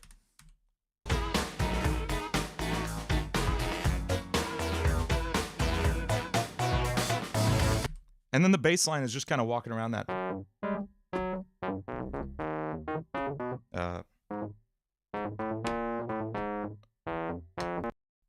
You know, just walking around those 2 chords. But it's all the texture he's added in there that makes this interesting.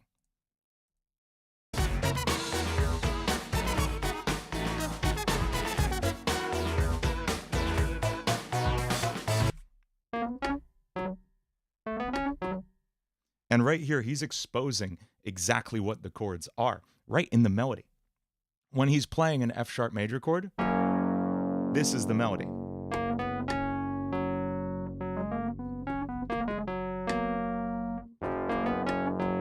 And then the chord changes to a B7. And instead of being, he goes, now working with this new chord tone he has. So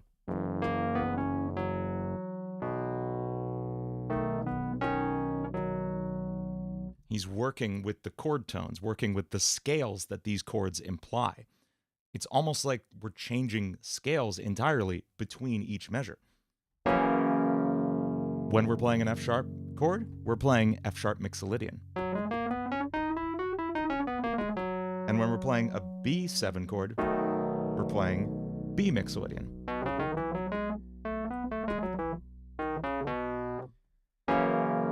And you just move around like that one note changes a little bit.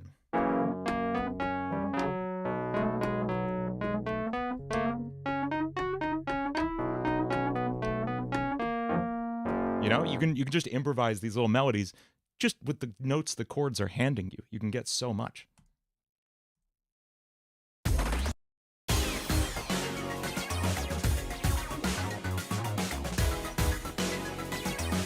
They're such lush chords.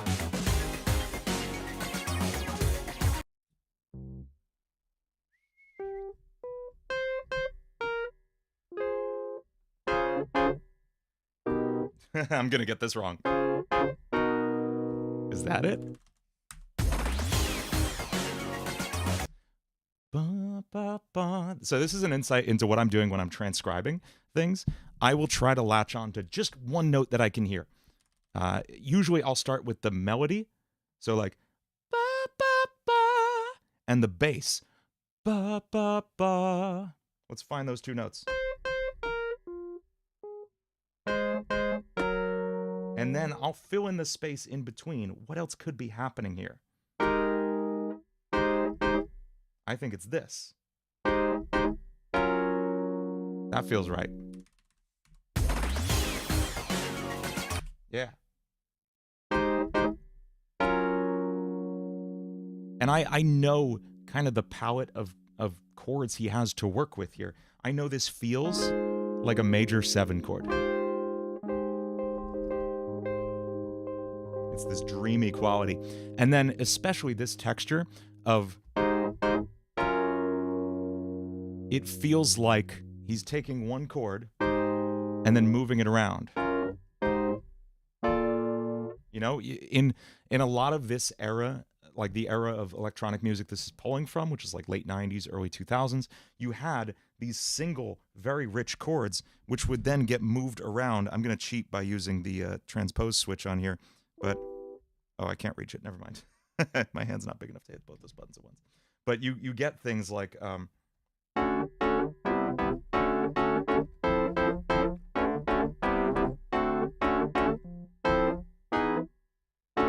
You know, by moving around a single type of chord, which should not happen in a scale, I'm just taking a major 7 chord. You know, and you can move it around and get a lot of cool sounds out of it. That's what we're hearing in this here.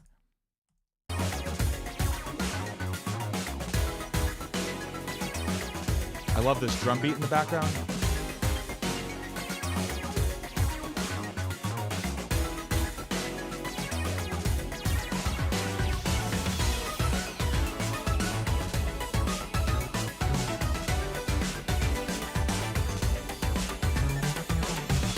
Is this... Oh, this is the world map theme? This feels like a remix of Bauhaus Breakdown.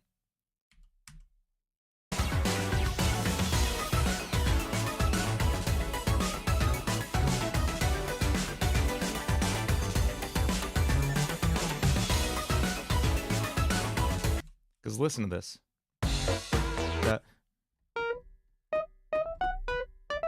He used that same motif in the last song.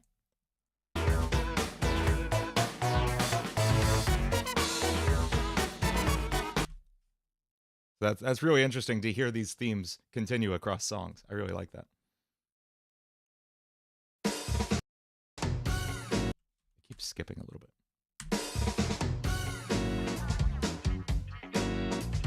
Oh yeah. This is a really fun instrument. I'm gonna pull up one I have. This is a transistor organ.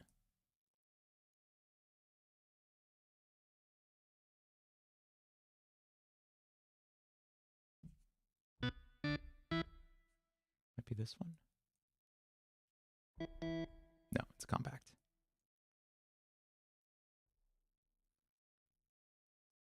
Tercero. That was by Sean Bialo. Oh, okay. Oh, there are 2 composers on this. Sick. Okay.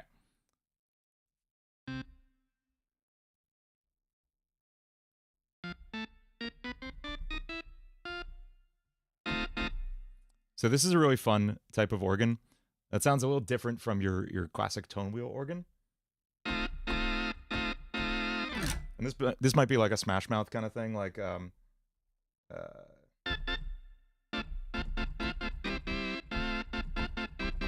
know, that kind of sound. Also, thank you for the super chat, Tercero.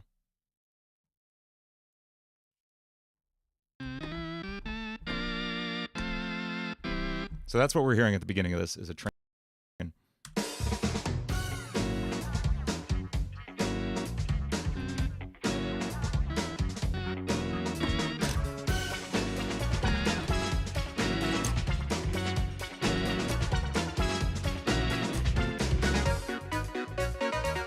What?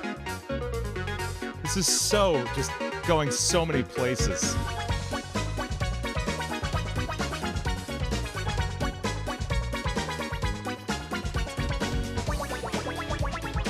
This sounds like Splatoon a little bit. I know it's not like the same genre, but that like kind of like lead synth is so goofy. I love it.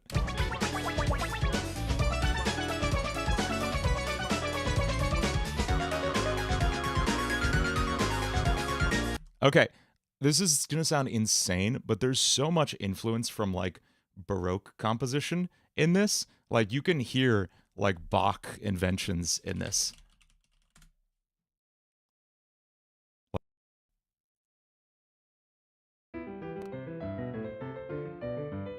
This constant motion of melody and bass. That's what we're hearing there between these instruments.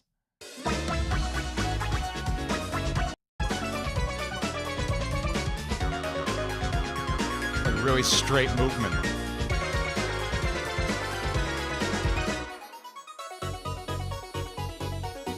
Now it sounds really fun. And then it opens back up.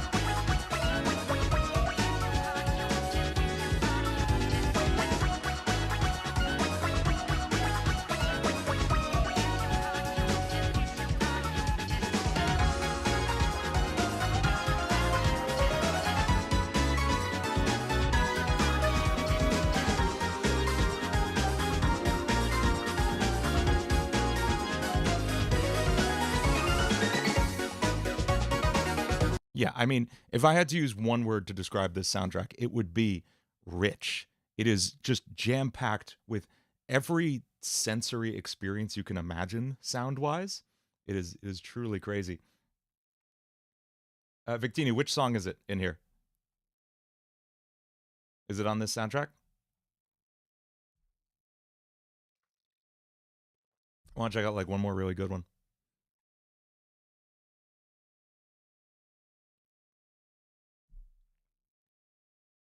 Refracting Feelings. Tango Mix.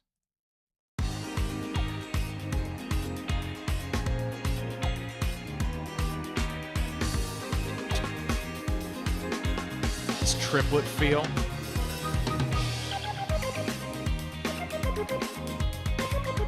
Clean guitar.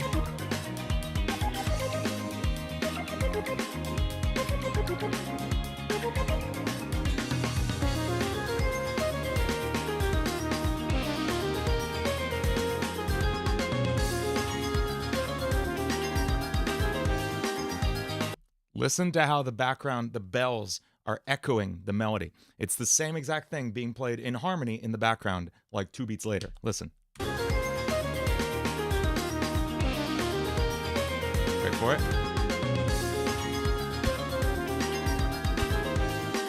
It's so cool.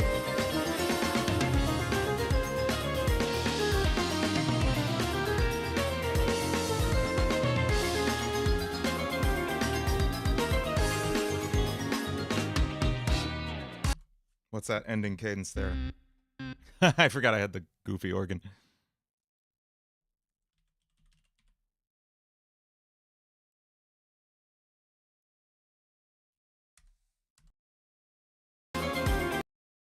I just want to hear this cadence and then we'll check out that solo.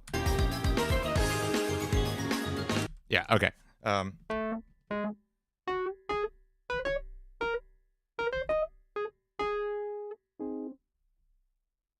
Yeah, so we're playing around in like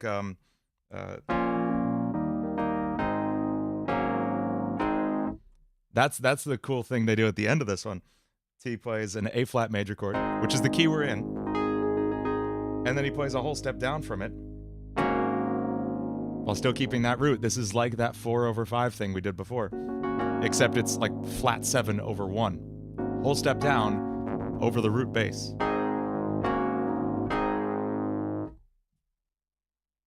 All right, let's hear where this goes.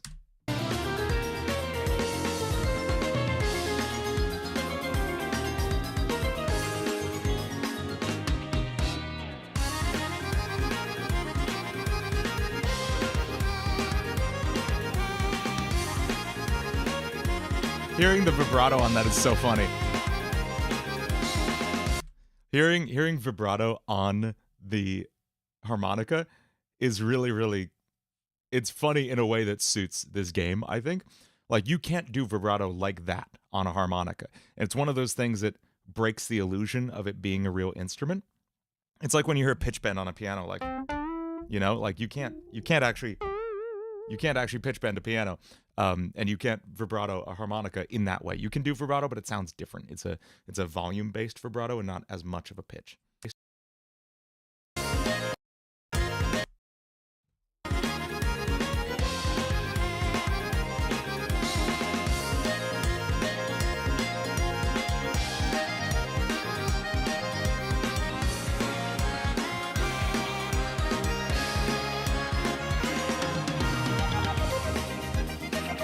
Yeah.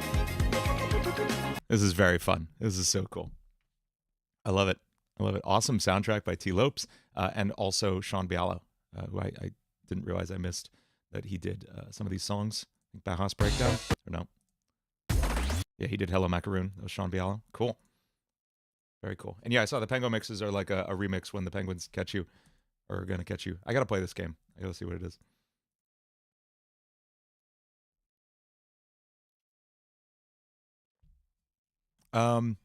Yeah, this was fun. I'll check out more of this game. I'll check out more of the soundtrack on another stream maybe or something. Do we want to just like make some goofy stuff now? Like I really want to try some goofy stuff for this unknown guy. I want to read through the script and deal with the unknown. There's a great moment. It might be the. Is this the TikTok I'm thinking of? As the soup flavor full of scary face. Oh my God. Stare the great unknown. Wonderful. I love that. Oh, fantastic. It's so terrible. It's so bad. Yeah, this is what the event was like. I'm not joking. I paid £40 a ticket for this. It's so stupid. It's so profoundly stupid.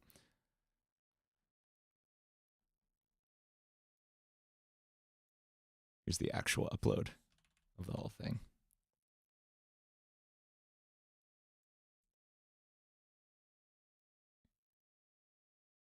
Okay, so I'm going to skip to the part where the unknown is, and we're going to take notes like we always do for our songs.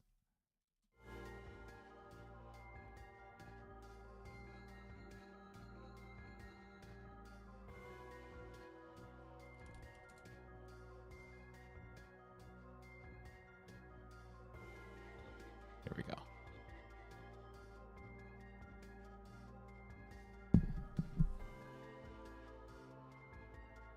We stand on the precipice of a discovery most wondrous and perilous. For within these ancient halls lurks a tale not yet told of an evil chocolate maker known only as the Unknown. This fiendish foe has long since coveted one of my most cherished creations, the anti-graffiti gobstopper. A marvel of confectionery science designed to aid, not just any soul, but the tireless guardians of cleanliness, our beloved mums, and yes, dads too, but especially mums, from the endless scourge of dirty socks strewn about by youthful adventurers. And then the unknown comes out.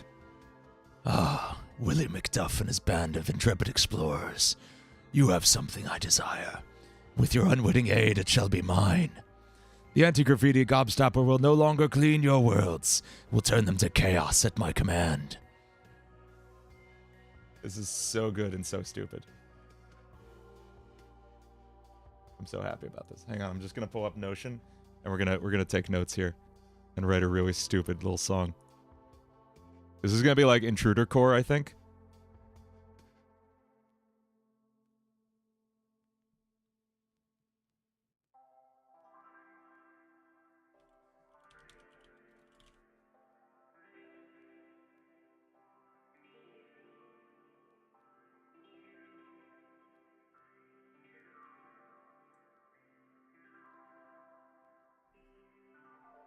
No exit, but with Willie McDuff. Yes. No, that's way too many words for me to write. I'm not doing that. I think Alistair is going to be like no exit level, like wording, but this is not. This is very clearly not.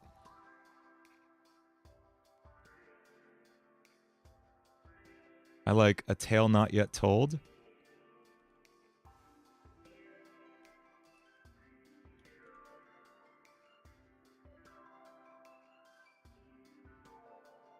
I like, I'm just grabbing phrases that are fun. Cloaked in mystery and malice, that's amazing. Will I actually release this? If it doesn't suck. You have something I desire, that's good.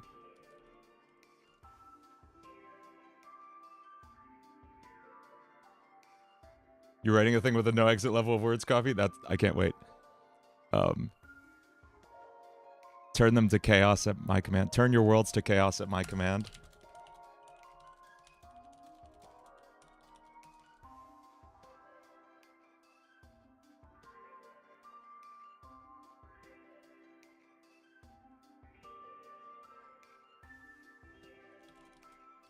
Did you feel a chill? I'm gonna write this like in an hour.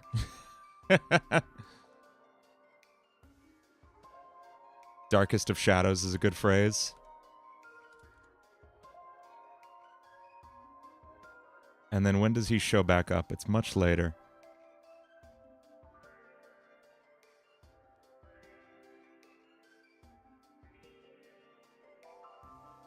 Imagine the chaos. Turn tidiness to turmoil. That's a good line.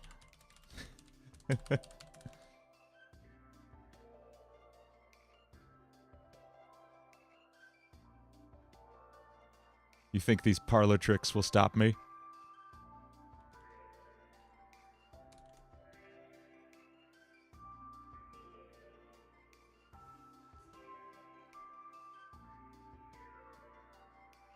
That's pretty good.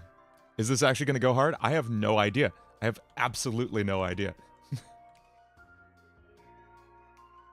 I'm just going to close. God, I have so many things open.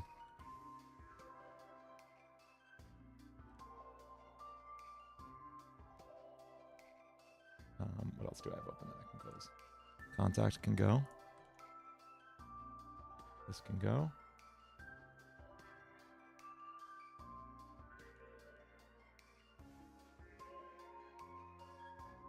Resolve can go. Would I recommend an Evertune bridge? I would recommend if you can have an extra guitar with an Evertune bridge, it's very cool. I would not put it on a main guitar. I would not have it as my like main and only guitar.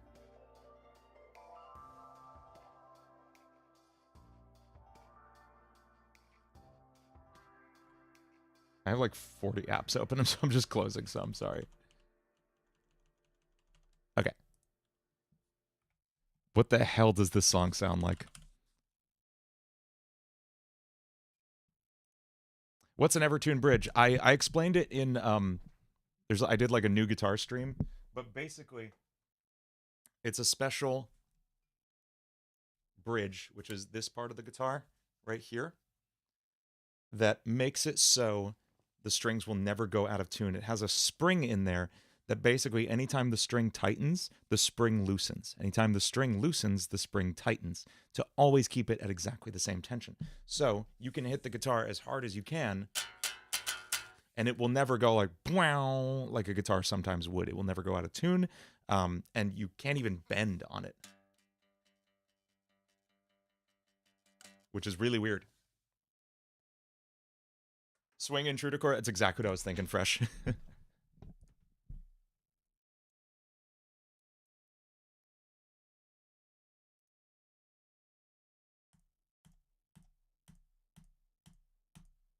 like hypnosis.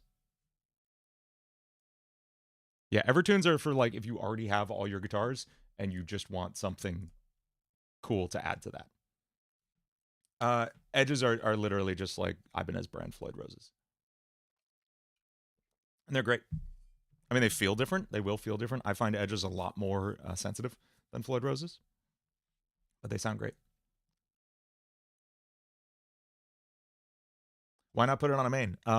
Because it is a beast to restring and to tune. Tuning it, you can't tune with the headstock. You can't tune with like the knobs up here. You have to tune with an Allen wrench. This is a special Allen wrench they give you. And it's just a nightmare. Also, I don't know if it's the way, I don't know if the wood that guitar is constructed from, but that is the heaviest guitar I've ever felt. It's like 20 pounds. It's enormous.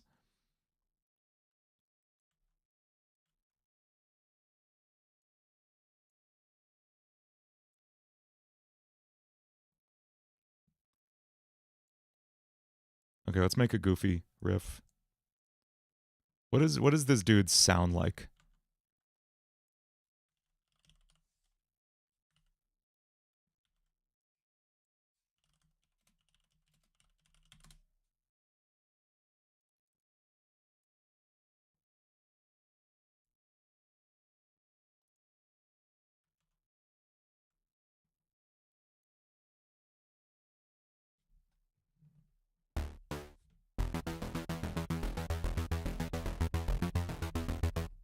Just 2 saw waves time. No, we can try something different this time.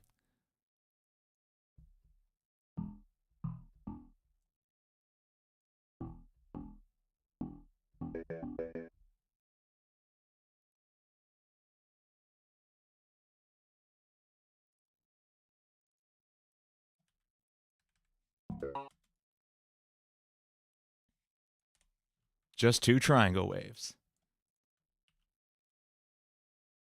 Baldi's basic song based on Dr. Reflex. Would it actually get that many views? Get 1 baldillion views. I misread that.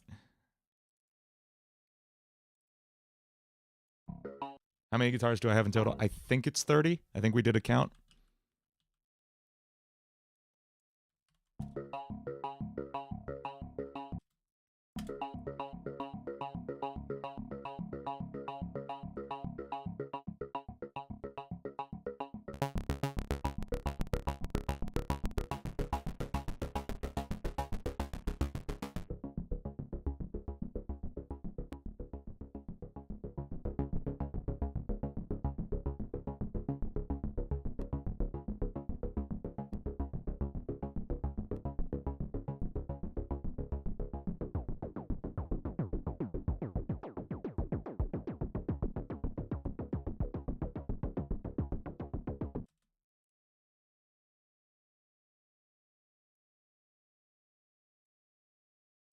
I actually kind of have a riff in mind.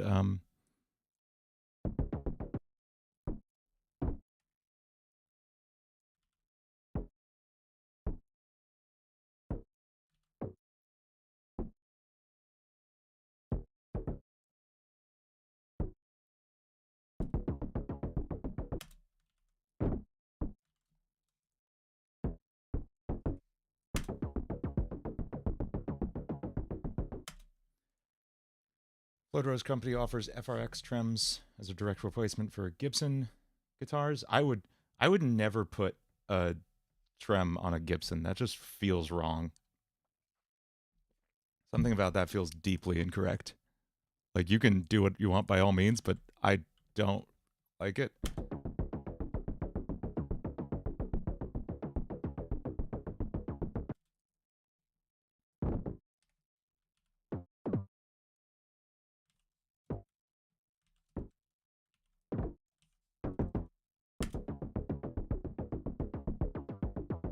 Okay, there we go. Let's do a little more sound design work.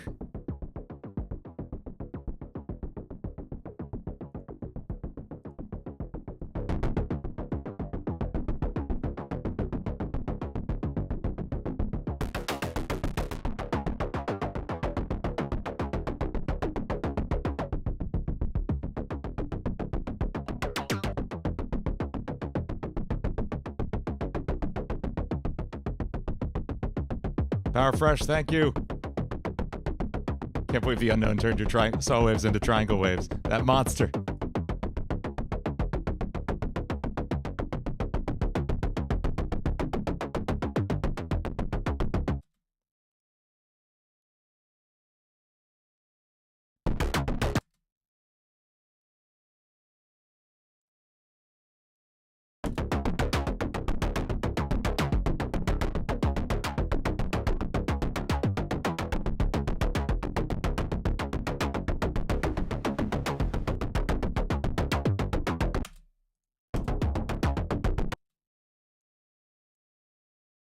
I'm gonna try something weird.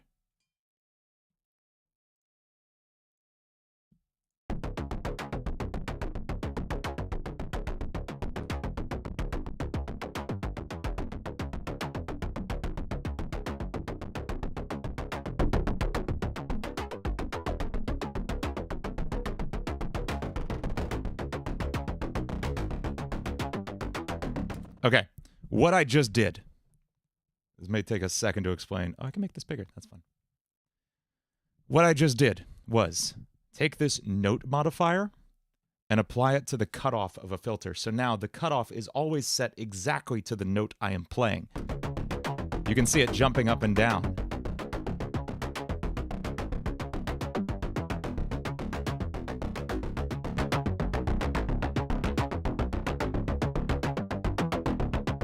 It's kind of cool.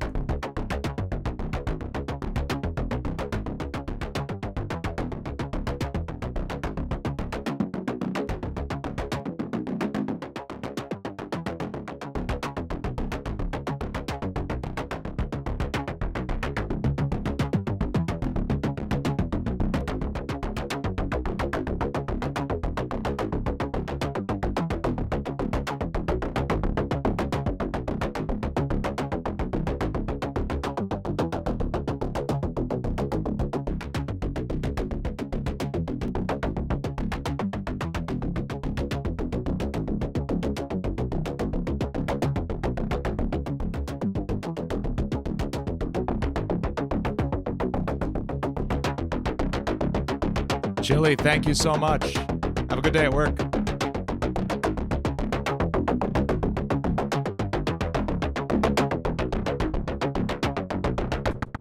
What piano did I use for the Bring Her to Me remix? It's the Ableton Live default grand piano. What is this nonsense? This is unknown song. It is this one. Oxyga. All I do, I turn the bright up, I turn the tone up, I turn the release down, I turn the reverb off.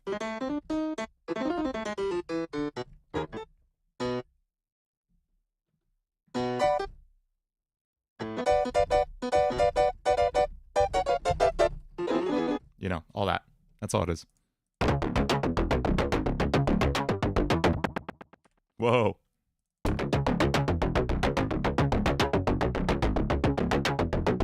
You can use any short release piano. Like literally just turn the release off on any piano sample. It's a cheap one and you got it. That's it. Drum time. You know what we're doing. Why exert ourselves coming up with a better kick sample? We know what we want to do.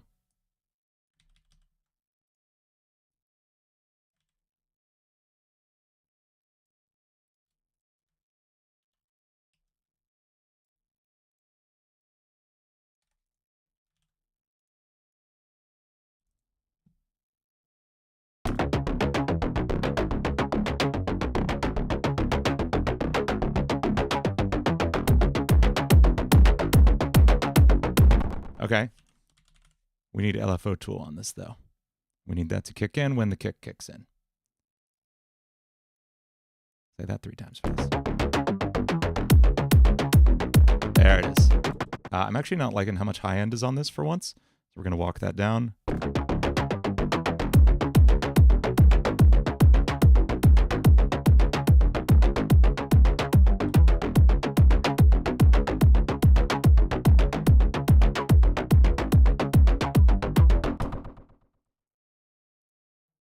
I want to try not to just write hypnosis again, though.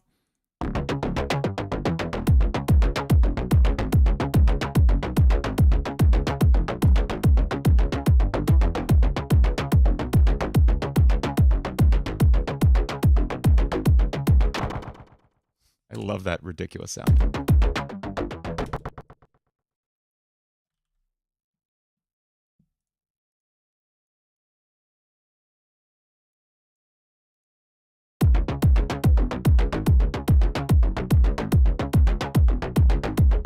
The song is just hypnosis instrumental with intruder lyrics. I agree, it's kind of boring. I think we're not going to do a triplet thing. I think we're going to go straight with this.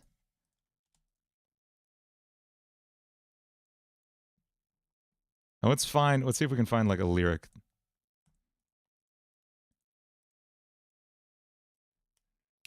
I think like Overthrown's tempo might be better.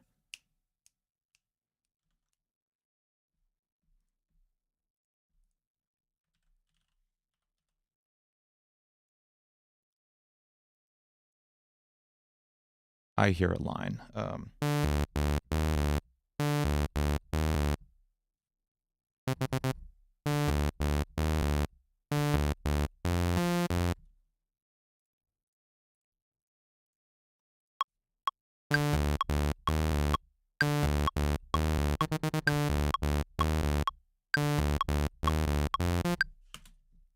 Did I not record that?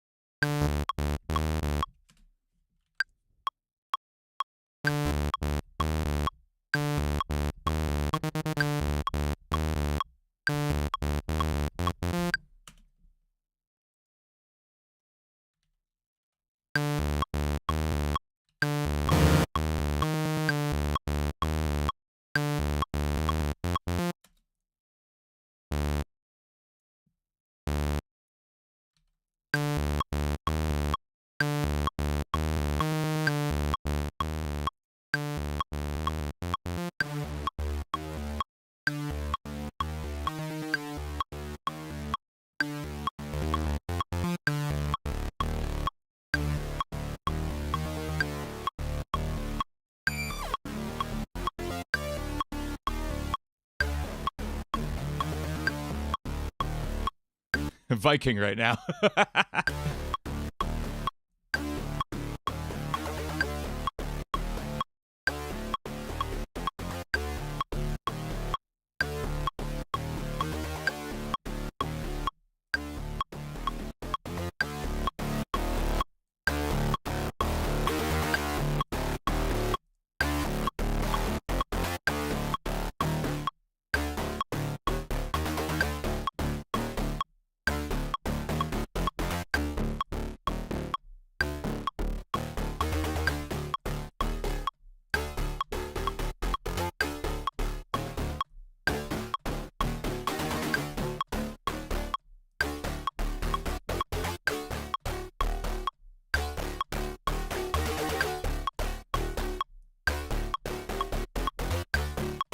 Still isn't the sound I want. I want like a really just like impacty like donk.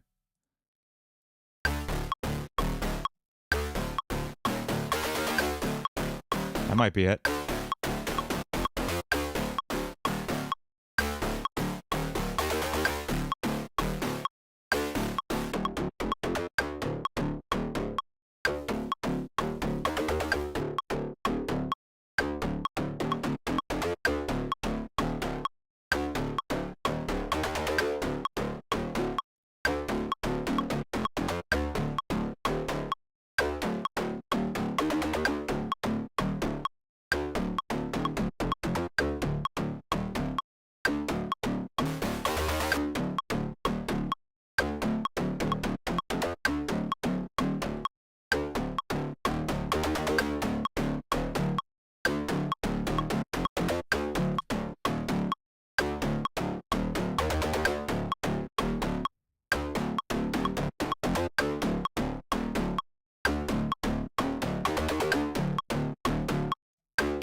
Power Fresh, thank you.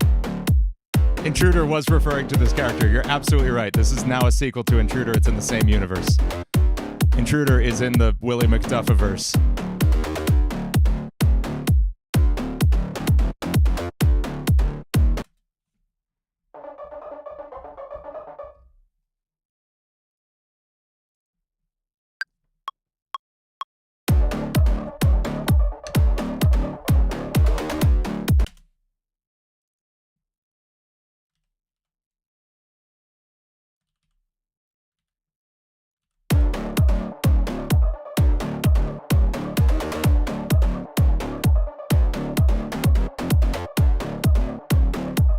I don't like how I didn't follow the chord progression on that. Hang on.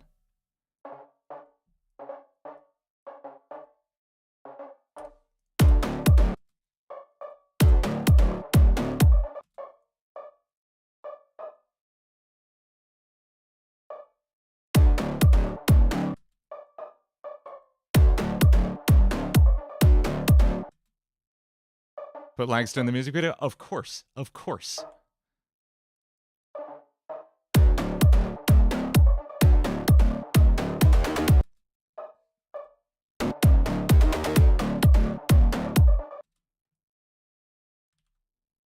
Of course Langston's in the music video.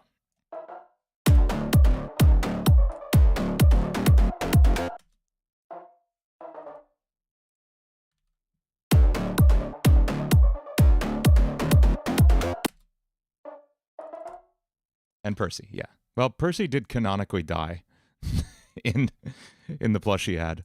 But the plushies never got funded, so that didn't happen. Never mind.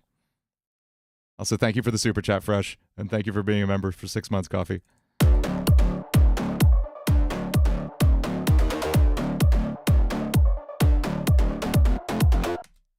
Okay, now what does this sound like when it actually kicks in? I'm picturing just like real big buzzsaw-y saw synths.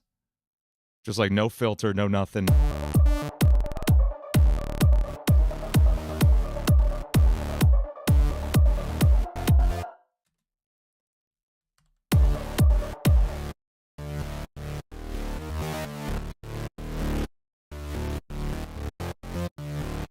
That's surprisingly not enough.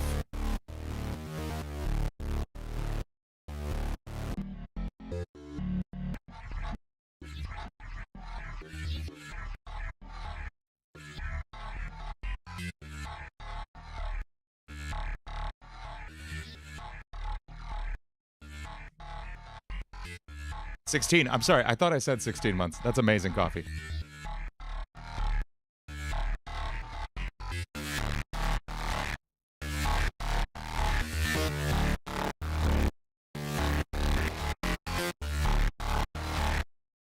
Oh, queer. I'm sorry. I just called you queer basilisk. I'm sorry. Shortening that name sounded derogatory. I'm sorry.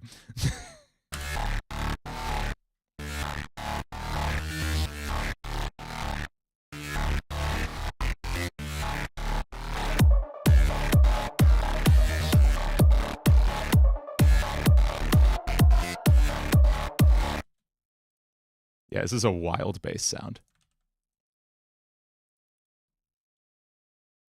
Snare.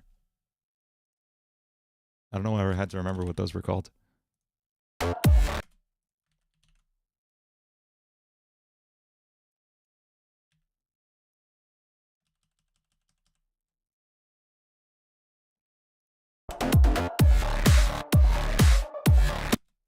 Let's get a hi-hat in here. I want like a... Yeah, this one. 909.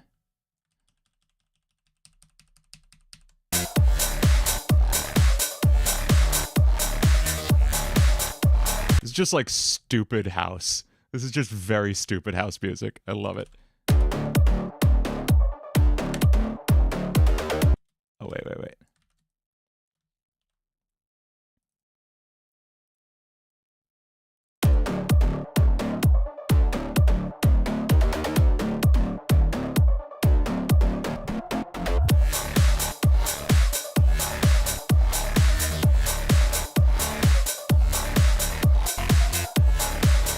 So stupid.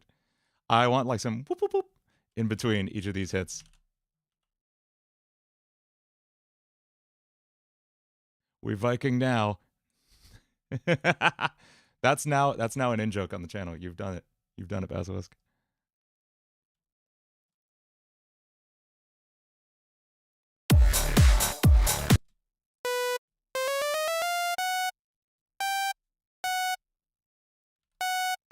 Stream's lagging a lot?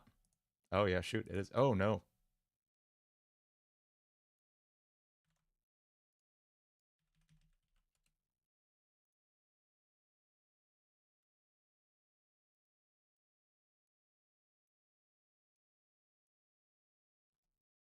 Are we back? Feels like we could be back. Feels a little better.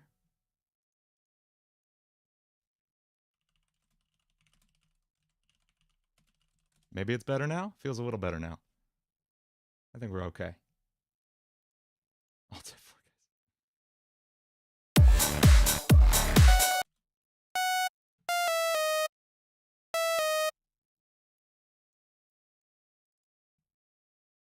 Except I just played the worst note ever.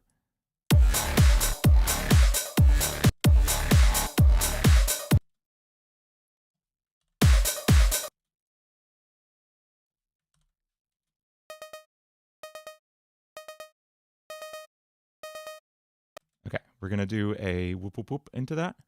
Just a big old Zoidberg noise.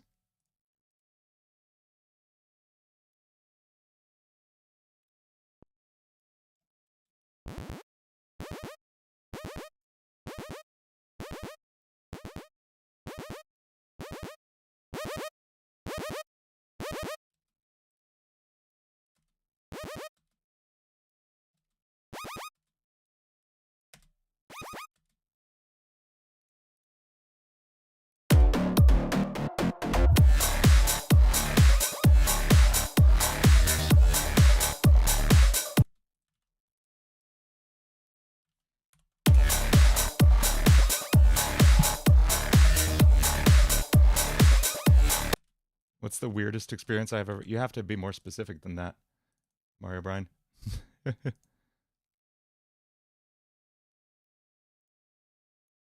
What song are we making? We're making a goofy thing for the unknown right now. The Willy Wonka nonsense.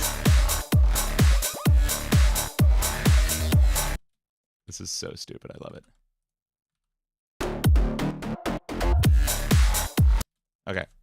Let me put my master on here. This is my usual mastering chain. What's up, BC? Yeah, we're getting goofy.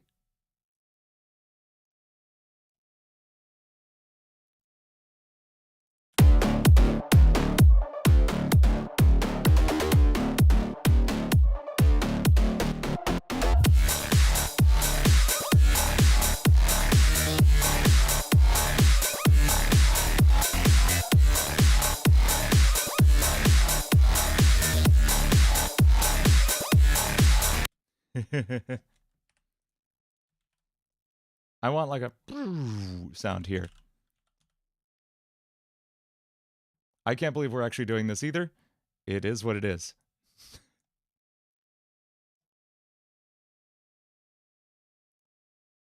This is just going to be like the sound of a synth falling apart, this one.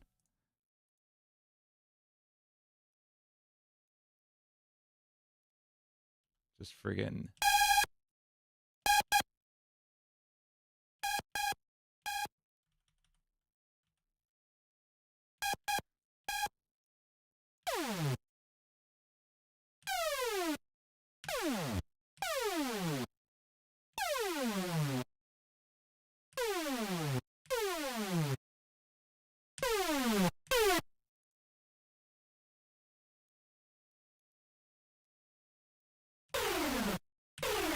That's pretty cool.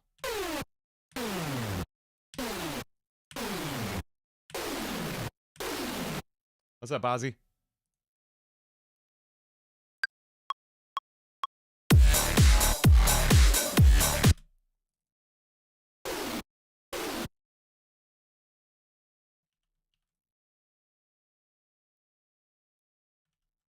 Turn snapping off? Can you even turn snapping off by accident? Snap to grid. It's on. Sometimes Ableton's goofy with its shortcuts.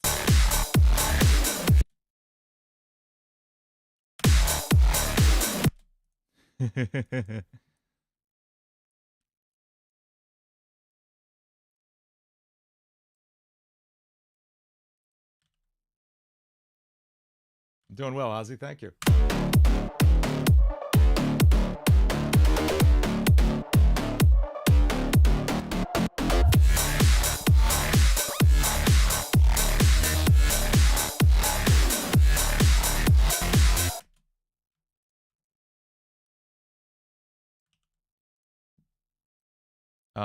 I hear another sound I want in here.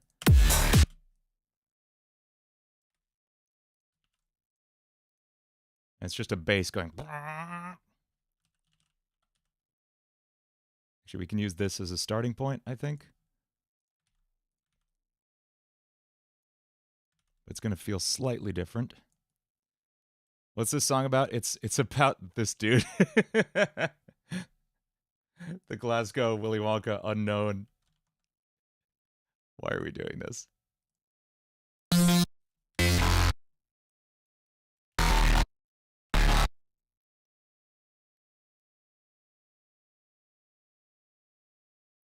We're going to make it so Serum can actually bend 3 half steps, which is further than it usually can.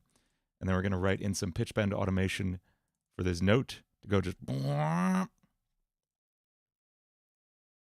This is like a very excision thing to do.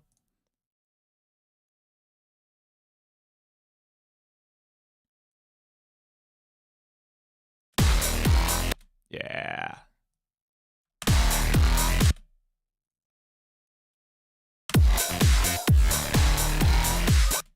That's sick. I'm going to really turn up the LFO tool on that because I want that to just fade in.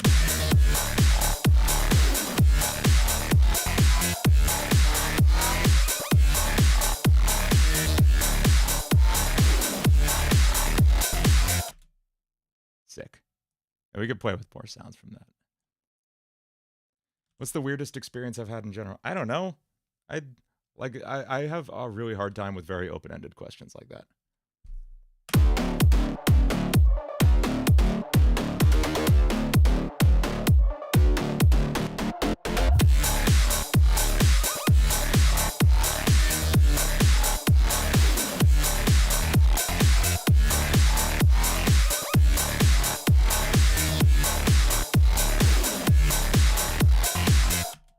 Diane Silva asked, what's the plugin you use to make the fade in on that instrument? That is LFO tool. And this basically does the job of what we would usually use sidechaining for if I sidechained everything to the kick on a compressor, to make it so every time the kick hits, it pumps like that kind of sound. Instead, I'm just actually automating a volume curve every single beat.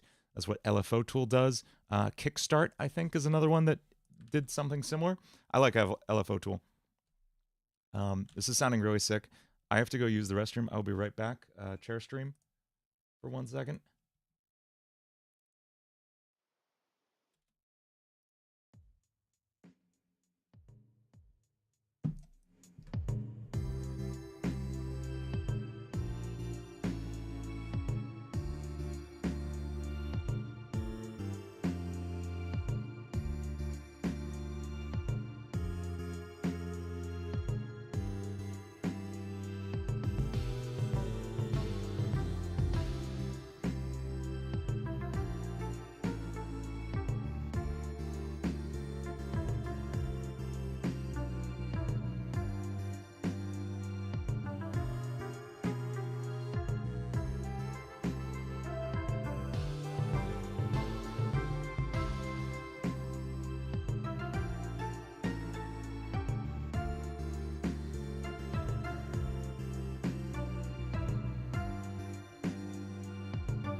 Oh, hello.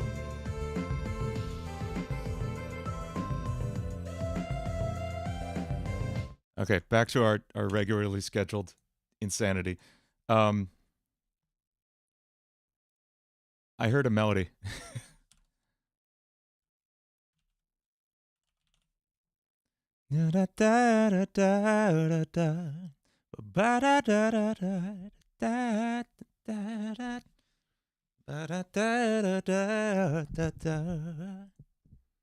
Chair sang to you. That's concerning. I wasn't listed as a feature at the factory.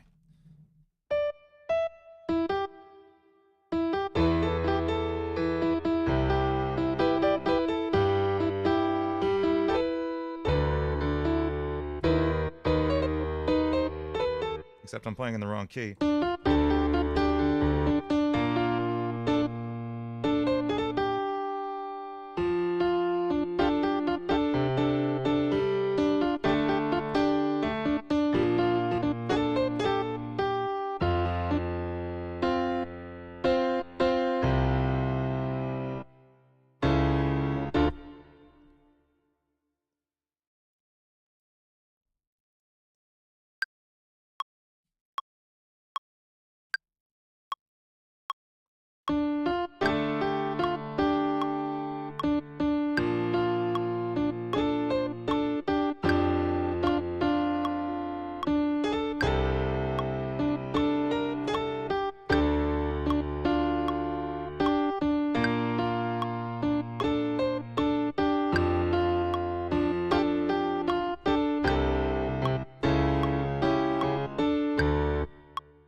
That's what I'm feeling as like the chorus for some reason.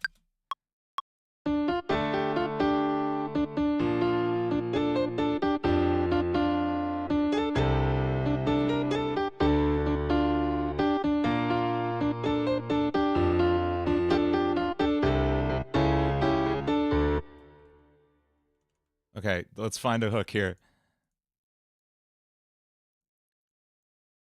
'Cause I'm the unknown.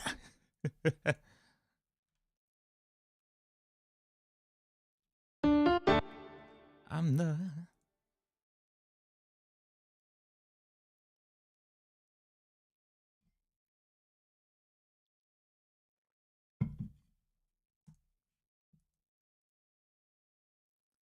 What if we went like full like Daw War Zero beat and just wrote the most nonsense lyrics for this? That could be really good.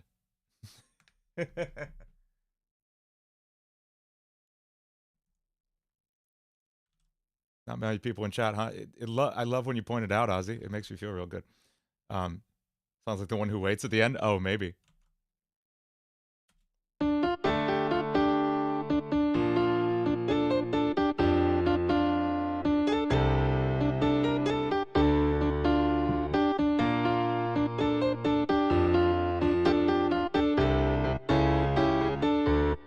Oh, yeah. I mean that. I guess those 3 notes are at the end of the chorus.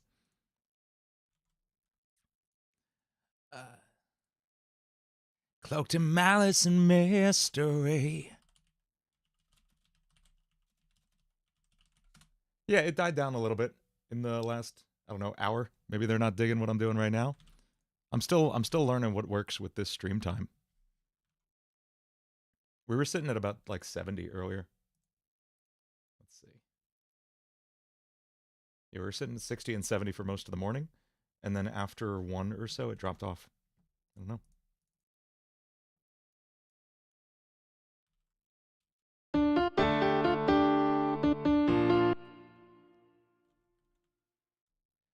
Cloaked in malice and mystery. You got what I want.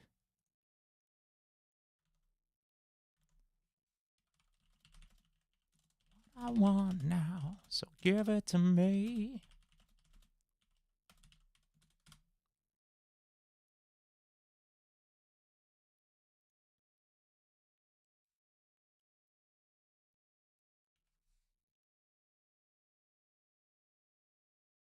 What rhymes with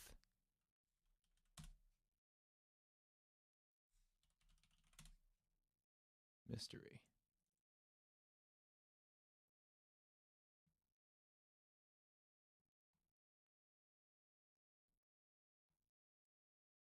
Can you hear the rest of the song? Yeah, in 1 second, Victini.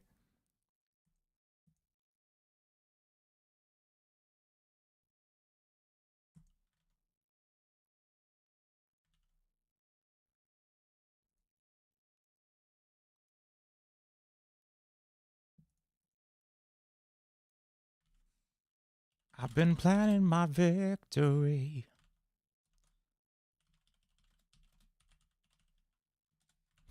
This is so stupid. Okay, let's hear what we got.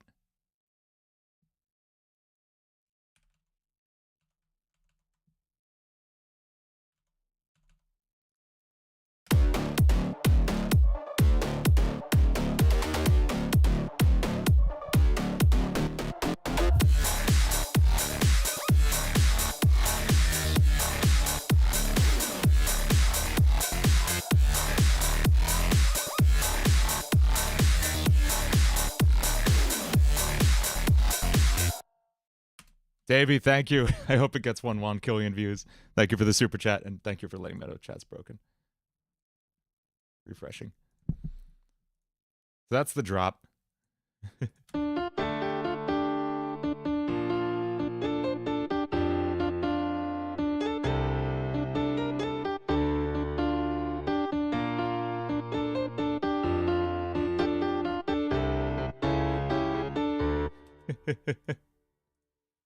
This is so stupid. Okay, so here's the thing, though. Like, this is good, right? This is unironically good.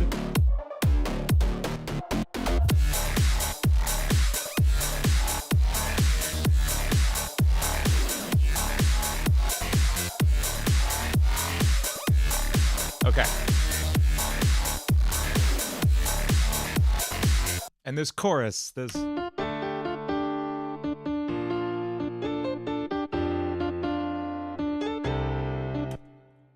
hear me out. Hear me out here. I'm the kind of guy who likes to recycle. So what if this wasn't about the unknown? What if this instead became a song for this guy? Because it fits what I wanted to do for a Vox song. I wanted something overthrowny. I am not gonna waste this on on the friggin' unknown from Glasgow Wonka. What if this was our Vox song? Because I had a hook in my mind for the Vox song, and I can't play it now or anything. I have it saved on a voice memo, I think, somewhere. But like, I could hear it happening here. I think this is the Vox song that we're actually hearing. So let's write out the chorus real quick.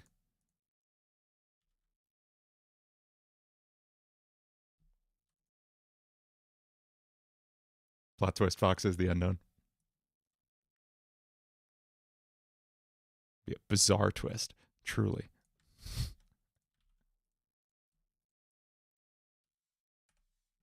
Exactly. It makes sense to. I mean, I do this all the time. I repurpose one thing for another. Hell, the Sakuna riff was originally the intro to the Gojo song, like that. That was the intro to Brink of Eternity, and I cut it, and it became Icon of Misery.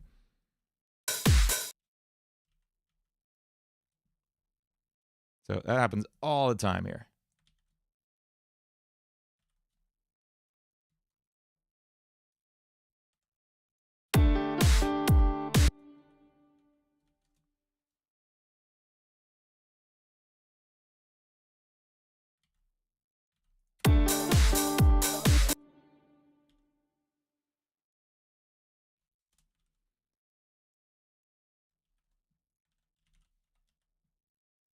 Now I have to make sure this doesn't end up being my Lethal Company songs chorus, because it is like, it could accidentally do that, and I don't want it to. Speedrun to change the thumbnail entitled to Vox and Husband Hotel. What program do I use to show chat on screen? It is Streamlabs. I'm not using Streamlabs OBS, the streamer. I'm just using their website as a browser source.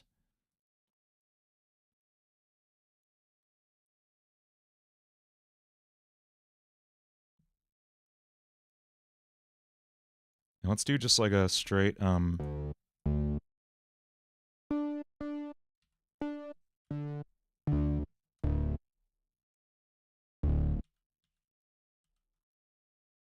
Is the first part of the chorus inspired by Hell is Forever? I will be honest, I have heard those songs like once. I do not remember them super well. The only song I really remember was Out for Love and like the beginning of Loser Baby. I don't think it's from that.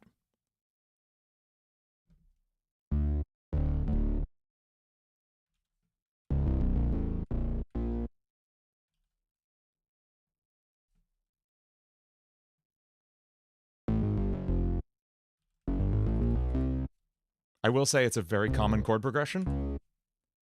That might be what you're hearing. But I definitely don't know it well enough to be even ripping it off.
Okay. I think I'm out of juice for the day. Let's listen to what we got.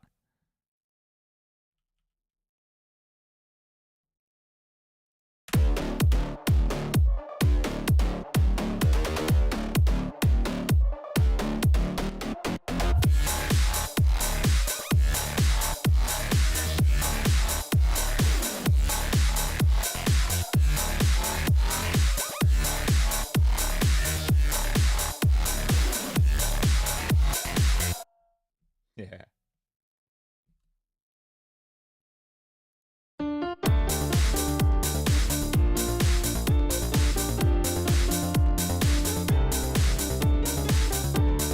Bass is ugly. This isn't anything like what the chorus is going to sound like. That sucks. I don't like that at all. Anyway, I think I'm going to wrap it up there. Music kicked in a funny way.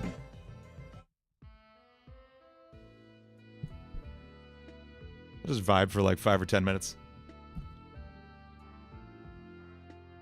I think we're going to stream Tuesday, Wednesday, Friday next week.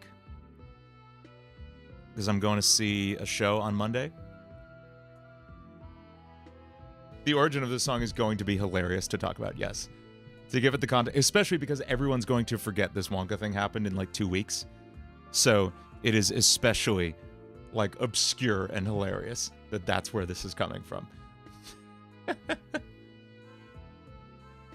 Where'd the song go? I'm just vibing for a minute before we wrap up stream.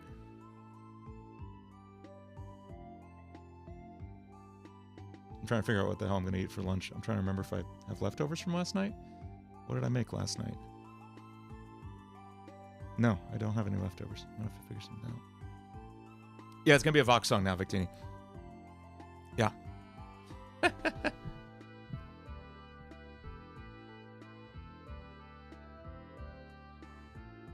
It's okay, Victini. There's going to be plenty more streams, man. Yeah, I literally went to go use the restroom, and on my way there and back, I was like, no, I'm not letting this go to a stupid meme. This is going to be a song. This is going to be a real song.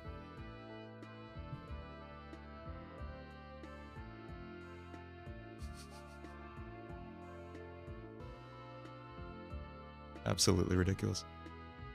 So silly. So silly. Chinese food. Chinese does sound really good. Maybe I'll grab that. It's hard to say because there's also the complication of like, if I get food. Okay, here's the thing.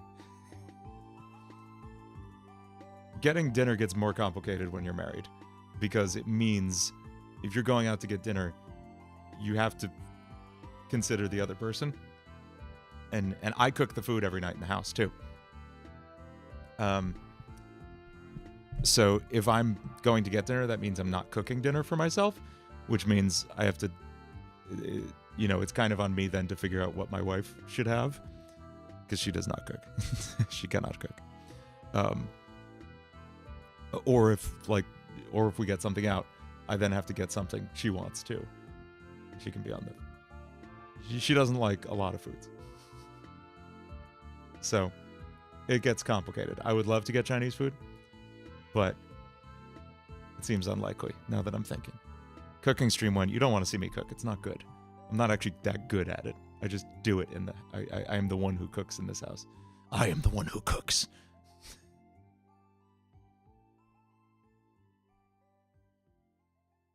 Oh, I meant to like tweet out all the info about the new song coming out and everything. Did we promo this properly? I don't think we did. I didn't even publish it. Oh my god. Right? Did I? Or is it public? Oh, it's public. Okay. 600 views. That's kind of a letdown, I'll be honest. That's kind of a bummer. Let's post this to Twitter too.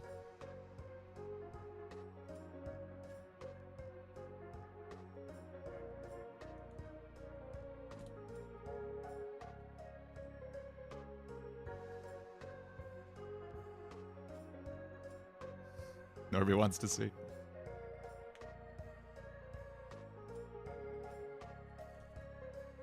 What do I usually do for these? I usually do a red circle emoji.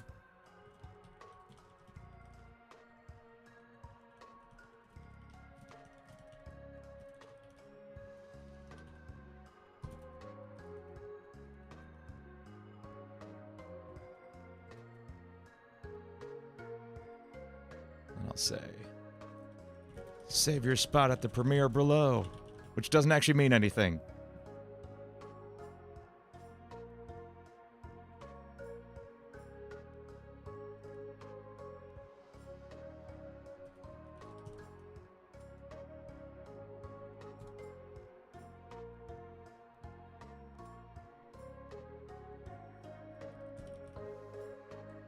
Oh,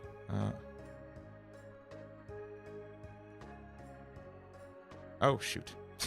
That went poorly. Mac emoji menus are weird. I just lost everything. I hate this stupid site. God. Let's try that again.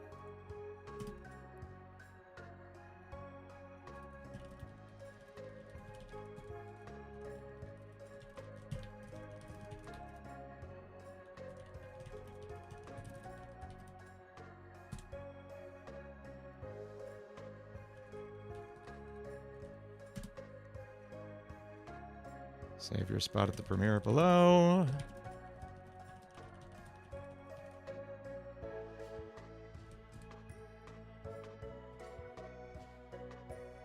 And then we paste the thingy.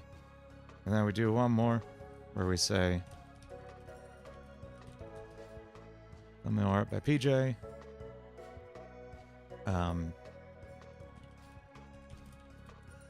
New artwork by OG Fast Films, Raise.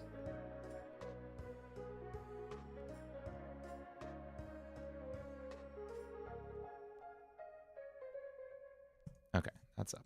Good. When am I making the Wheatley song? That's a bold choice. Okay. That post. Let's make sure this is good. Good.